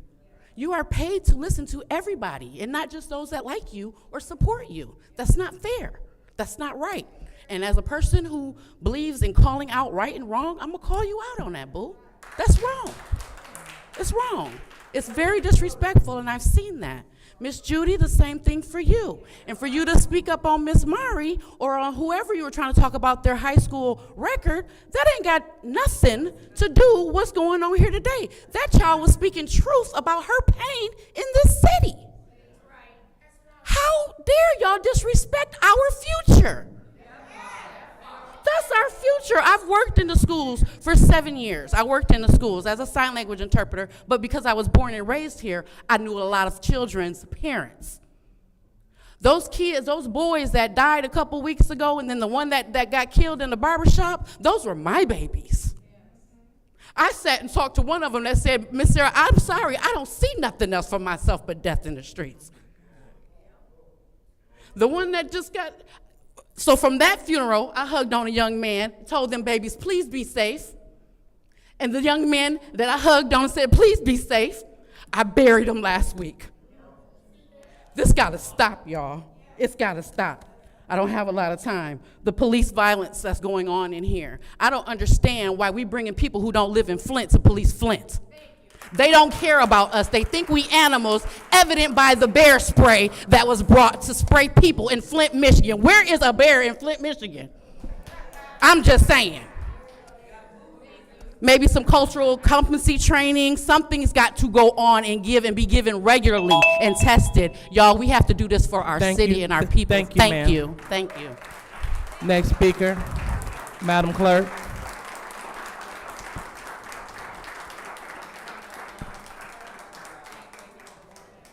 Next speaker is Rich Jones.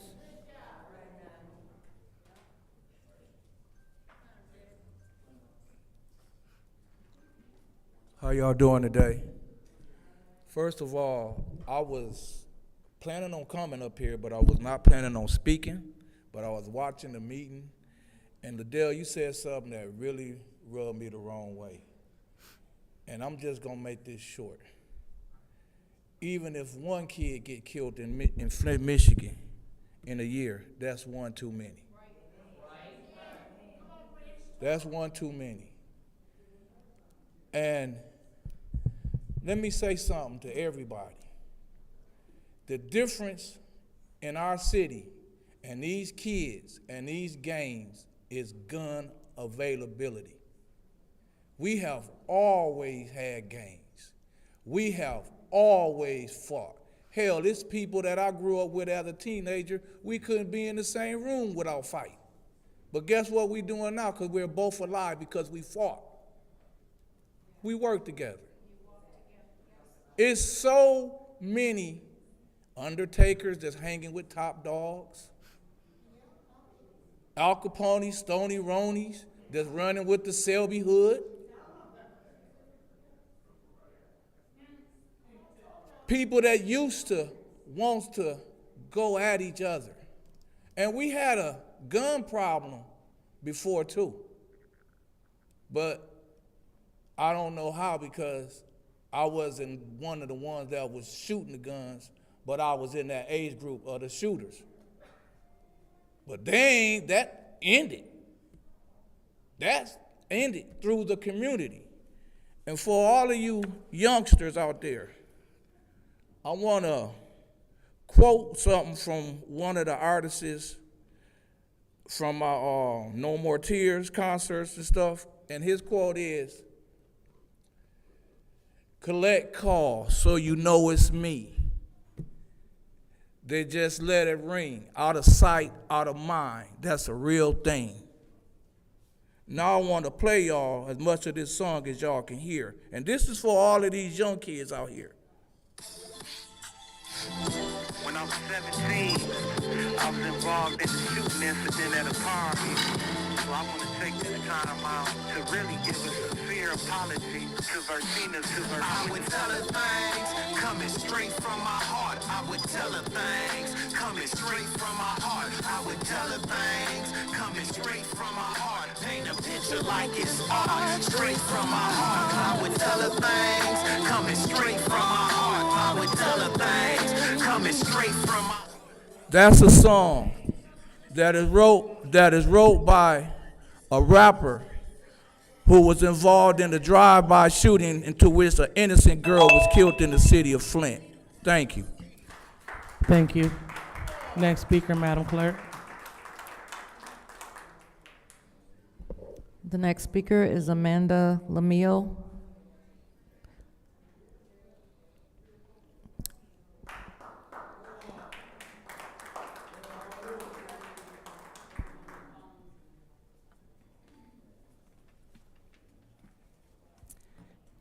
Hi, I am Amanda Lamiel. I'm a local educator, civil rights activist, and very active cop watcher. I cop watch both in a more official capacity and on my own time. I cop watch in Detroit, Lansing, Ann Arbor, Flint, all around Michigan. Police in Genesee County are tyrants. And I'm telling you, almost every weekend, I'm in Detroit. Detroit police are tyrants. Flint police are worse. So let me tell you about a little, some inconsistencies. I assure you that the way, grow up. Don't roll your eyes at me. Okay, grow up. So the police response to different events in this city are not equal, they're not adequate at all. They are not equal. So Saturday morning, I got downtown at 8 a.m. to start setting up Drop Fest, and I did not leave until the end of the night.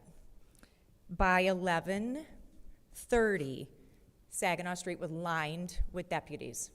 Lined. Okay, so that's preventative. Check that, preventative. It's a planned response, okay? By 11:45, I observed my first arrest. And those arrests continued all day long. Deputies were everywhere. Flint police, university deputies, all day long. They arrested a homeless man who was sleeping on a bench, who I see there 5 times a week. They were pulling people over in the middle of lights, arresting them. It was very preventative. Let me assure you, Genesee County Police, Sheriff, universities, the deputies, they know how to police this city. I see them doing it. As a matter of fact, I went home that night thinking, man, that was a lot of police. But at least they were incredibly respectful. They were over the top, and it felt weird. This is gentrification, and we know it. They are protecting businesses over people. They are protecting their area that they want to continue to be, I'm sorry, but white. That is what this is. The other problem is across these departments, what their responses look like are horrifically different. So what's happening is they have a response. They're responding to these other events, and they're reacting to when they don't send anybody out, then they're reacting and they're blaming the people who are actually victimized. Thank you, ma'am. For not having a response. Next speaker.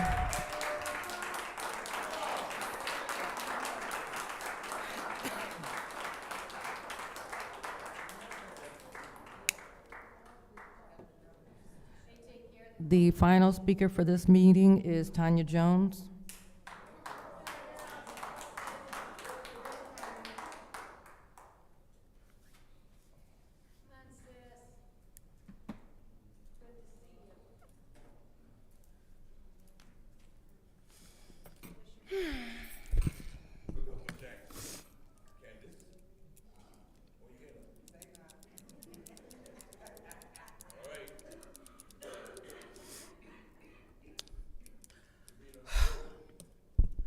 Good evening. Hello. Tonight, my concern is I am a concerned parent. I have a son that's part of the opiate crisis.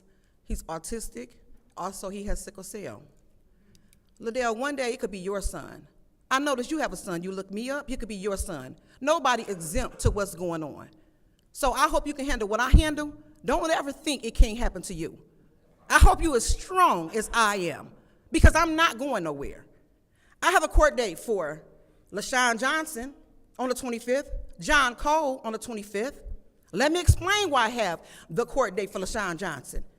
Because she assaulted me in the bathroom here. I come here to be heard, not to be arrested, not to be lied on. Y'all want people to go away. But I can't go away. You know what? Because didn't nobody give up on me. I left home at 14, been on my own since I was 14. Not because I was fast, because my mama had her own issues. But I had a grandmama that loved me. I had my son's father, Michael Edwards, that was killed by the Howard State gang, loved me. My mother, Flora Smith, loved me. I had people love me. I didn't have a family. My father is Hubert Roberts of Black Lives Matter. You think I would be standing here if I had family support? I'm out here trying to search to get help for my son, trying to save my son. I have a missing person report right now for my son. I went downtown looking for my son. Do you know how it is to look at keeping the community informed every day, looking for my son? But this is my baby, and he's worth it. Y'all don't understand. He's worth it.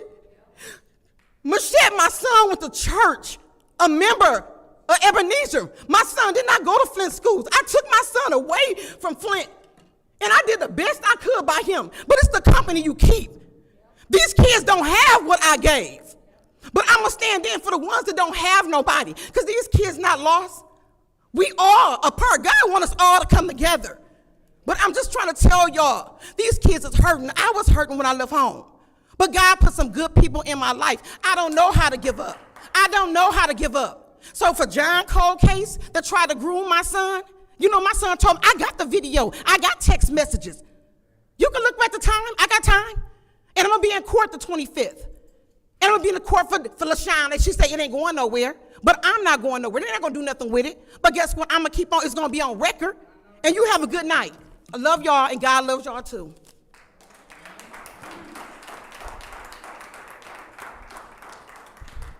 All right, so Madam Clerk, just to clarify, that was the last speaker? That's correct. Okay, thank you. So now it's time for council comment. Any council members would like to respond? Madam Chair. Go ahead, Ms. Burns. Thank you. We only get 2 minutes, so I want to say to Lorraine and Lola, keep coming, keep speaking. Lorraine, you are a very dear friend to the late Councilman Eric Mays, and it's good to see you still here. And for the Lawson family, I hope whatever justice looks like, that you receive it. You receive it. To Brother LaRon, I want to tell you thank you for coming, because a lot of times people don't know I reach outside. I appreciate you contacting me. I appreciate you going to Hurley with me with the mother who we found out 2 of her sons were shot at that time, and to pray together. Thank you for showing up in these council chambers, because every time you show up, you don't have to get up and say it up here. You know, you show up, and I appreciate that. I truly do. I want to say to Taylor, I want to say to Tanya, I want to say to Debbie and Diane and to Beverly with the Color of Law Coalition, thank you, ladies, because you come here because you're still terrified and you have issues and you have anxiety. Thank you for showing up for the people. And Natalie, thank you for showing up to this podium, because you were irritated, you were upset. You are a part of Flint, and you showed up to speak up. We need people to speak up and to show up. And to the people who stated we used to see so many different police. We had Segways, horses, motorcycles, police cruisers, bicycles. This was poor planning. I was told there were only 2 people signed up for the 810 day. That's not enough. It's not enough. I've been to 810 before, and I didn't go this year, went last year. And we knew we needed to have better planning. I didn't see but a couple last year, and that may be why we only had a couple this year. And so when we talk about our city, we are going to have to at some point come together. What that looks like, I do not know, but that is my time.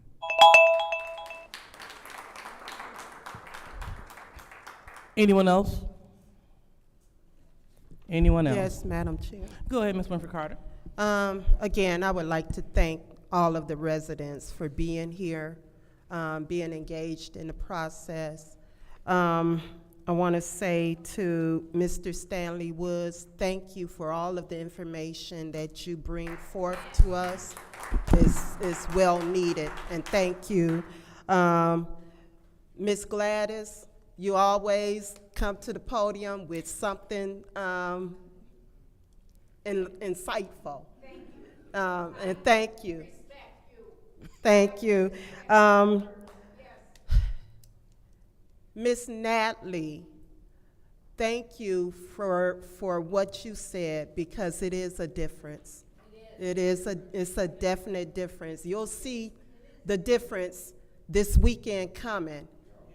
We have, the bricks, back to the bricks. So you'll see how well patrolled back to the bricks is gonna be this weekend. Deborah Coleman, thank you. What you said, it resonated, and what the young people don't understand. Yeah, back in the day, and Rich, you touched on this, back in the day, yeah, we had the gangs and all that, but what we did have was the village. We had the village raising the children. I lived on Russell Street.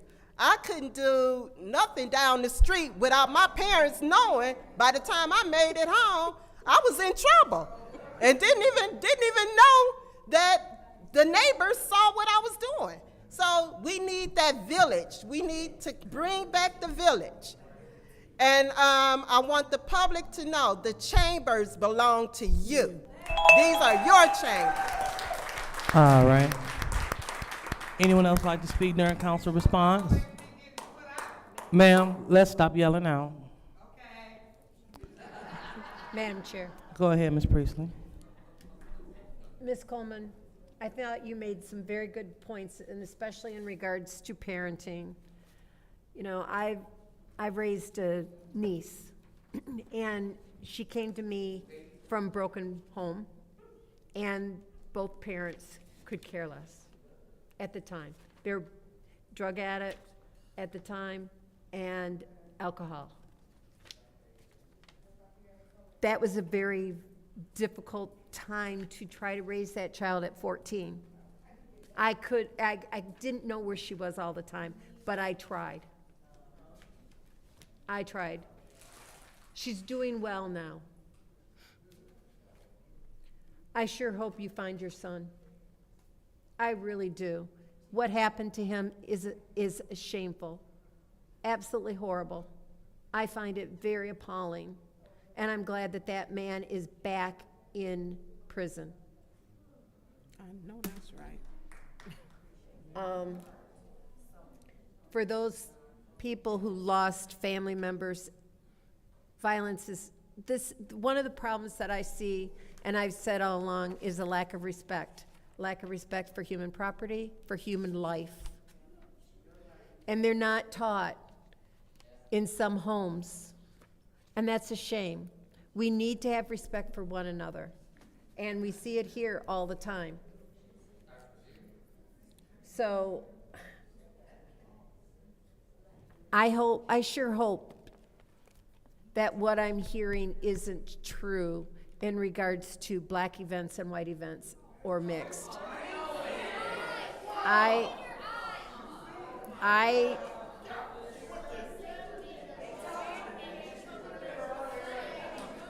Pause my time. Excuse me. Let's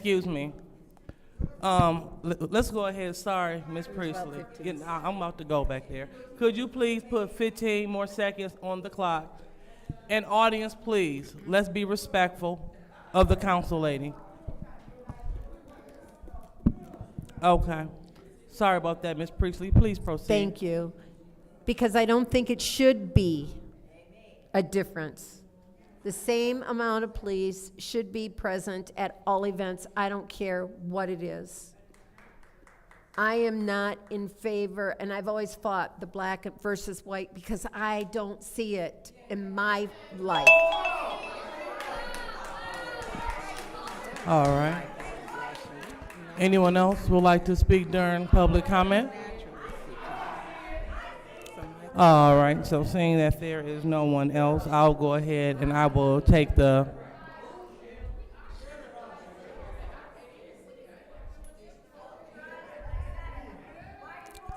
All right, we're just waiting for order to be reestablished in the chambers, please. Thank you. All right, so I'll go ahead and take my time. Thank you. So just want to address Mr. Buford. Mr. Buford, thank you so much for approaching the lectern and for being an involved Second Ward resident. Thank you so much for serving on the committees and also for putting out real solutions, viable solutions on Facebook that we can employ today. So it sounds good. I know when you're upset, we're upset. But when you're upset, it's time for us to come back with solutions. So I definitely support that. And hopefully with the Merle Park Neighborhood Association, we can get that going, especially in your neighborhood, and spread that out to the entire Second Ward. Because again, it starts with every home, every block, which turns into the neighborhood, which leads to the community. So again, thank you so much for your work and for coming to the meeting.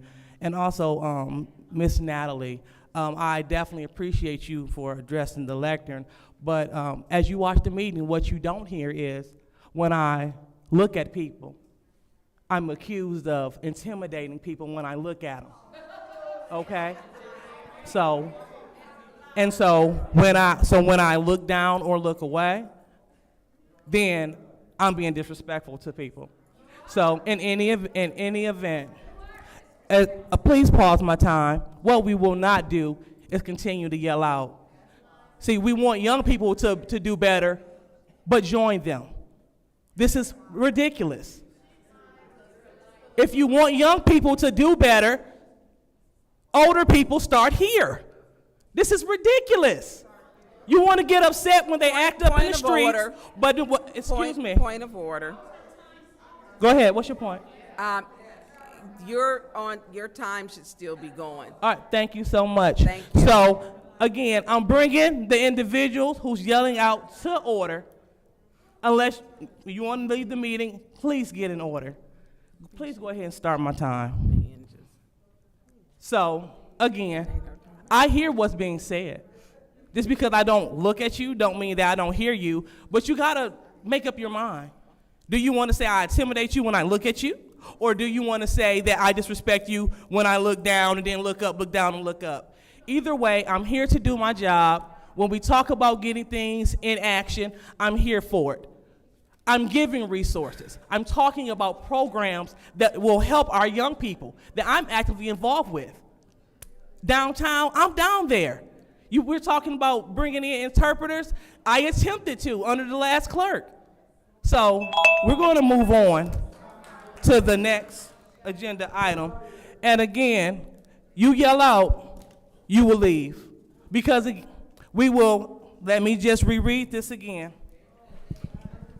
The reading of the disorderly person, city court, Mr. R.L., I'm bringing you to order. Keep yelling out, that'll be your warning. You know better. Reading of the disorderly person, city code subsection.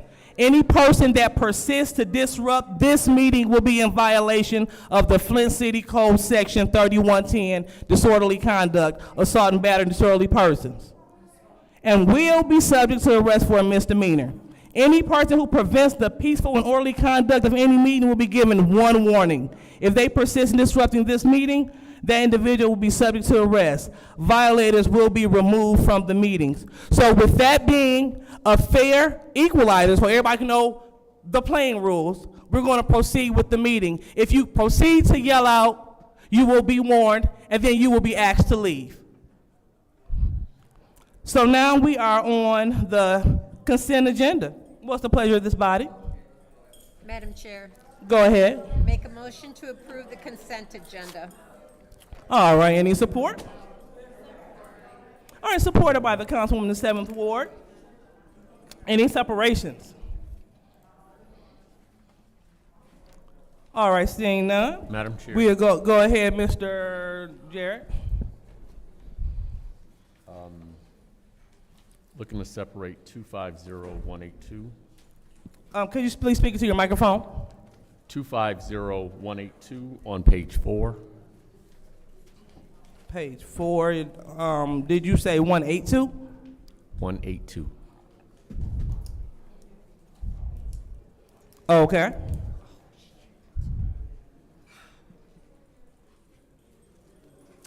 All right. That's all that All that I have. All right, appreciate it. So seeing if that's the last one, the consent agenda will consist of resolutions, all the resolutions with the exception of 250182. Roll call, Madam Clerk.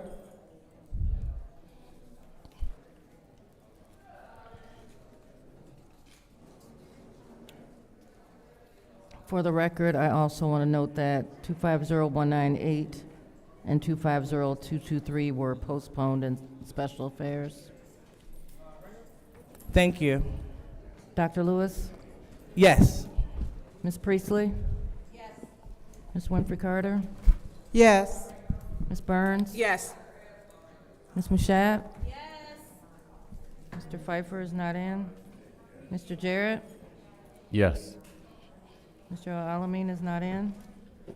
The vote is 6 yes, 0 no. The vote is 6 yes, 0 no. The consent agenda passes. So now we're off to the first separation, which. So what is the pleasure of Mr. Jarrett? Go ahead. We'll let you lead this. Move the council. Pardon. Approve, rather, I'm sorry. Well, hold on. Wait. What's that? All right. So any support? Support. Supported by the council lady in the 4th Ward. Any discussion? Madam Chair. Go ahead. I think we had made a request prior because there were questions. I really wanted Chief Green to answer, especially with some of the issues that have come out. He has not been here. I yield the floor. All right. Anyone else in the first round? All right. Seeing there's no one else in the first round. Anyone else in the second round?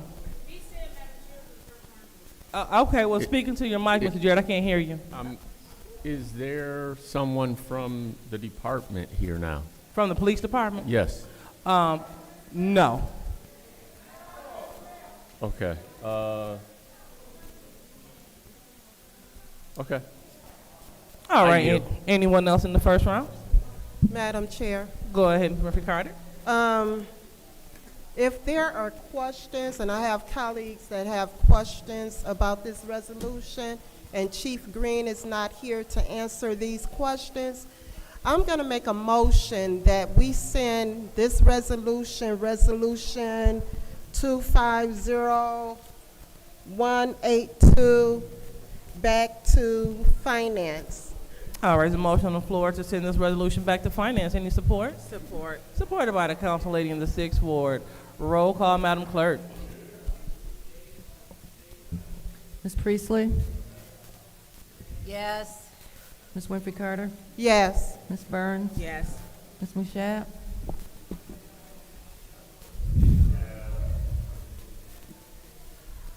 Yes. Mr. Pfeiffer is not in. Mr. Jarrett? Yes. Mr. Alamin is not in. Ms. Lewis? Yes. The vote is 6 yes, 0 no. The vote is 6 yes, 0 no. So that motion. Support. All right, there's a motion to adjourn. Roll call, Madam Clerk. Ms. Winfrey Carter? Yes. Ms. Burns? Yes. Ms. Mashat? Yes. Mr. Pfeiffer is absent. Mr. Jarrett? Yes. Mr. Alamin is absent. Dr. Lewis? Yes. Ms. Priestley? Yes. The vote is 6 yes, 0 no. The vote is 6 yes, 0 no, and it is officially 8:01, and this meeting is adjourned.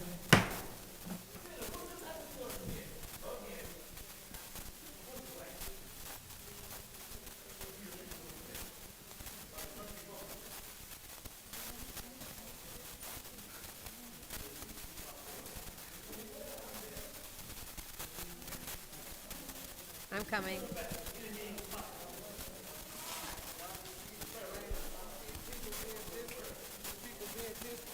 Just a second, I gotta do something here.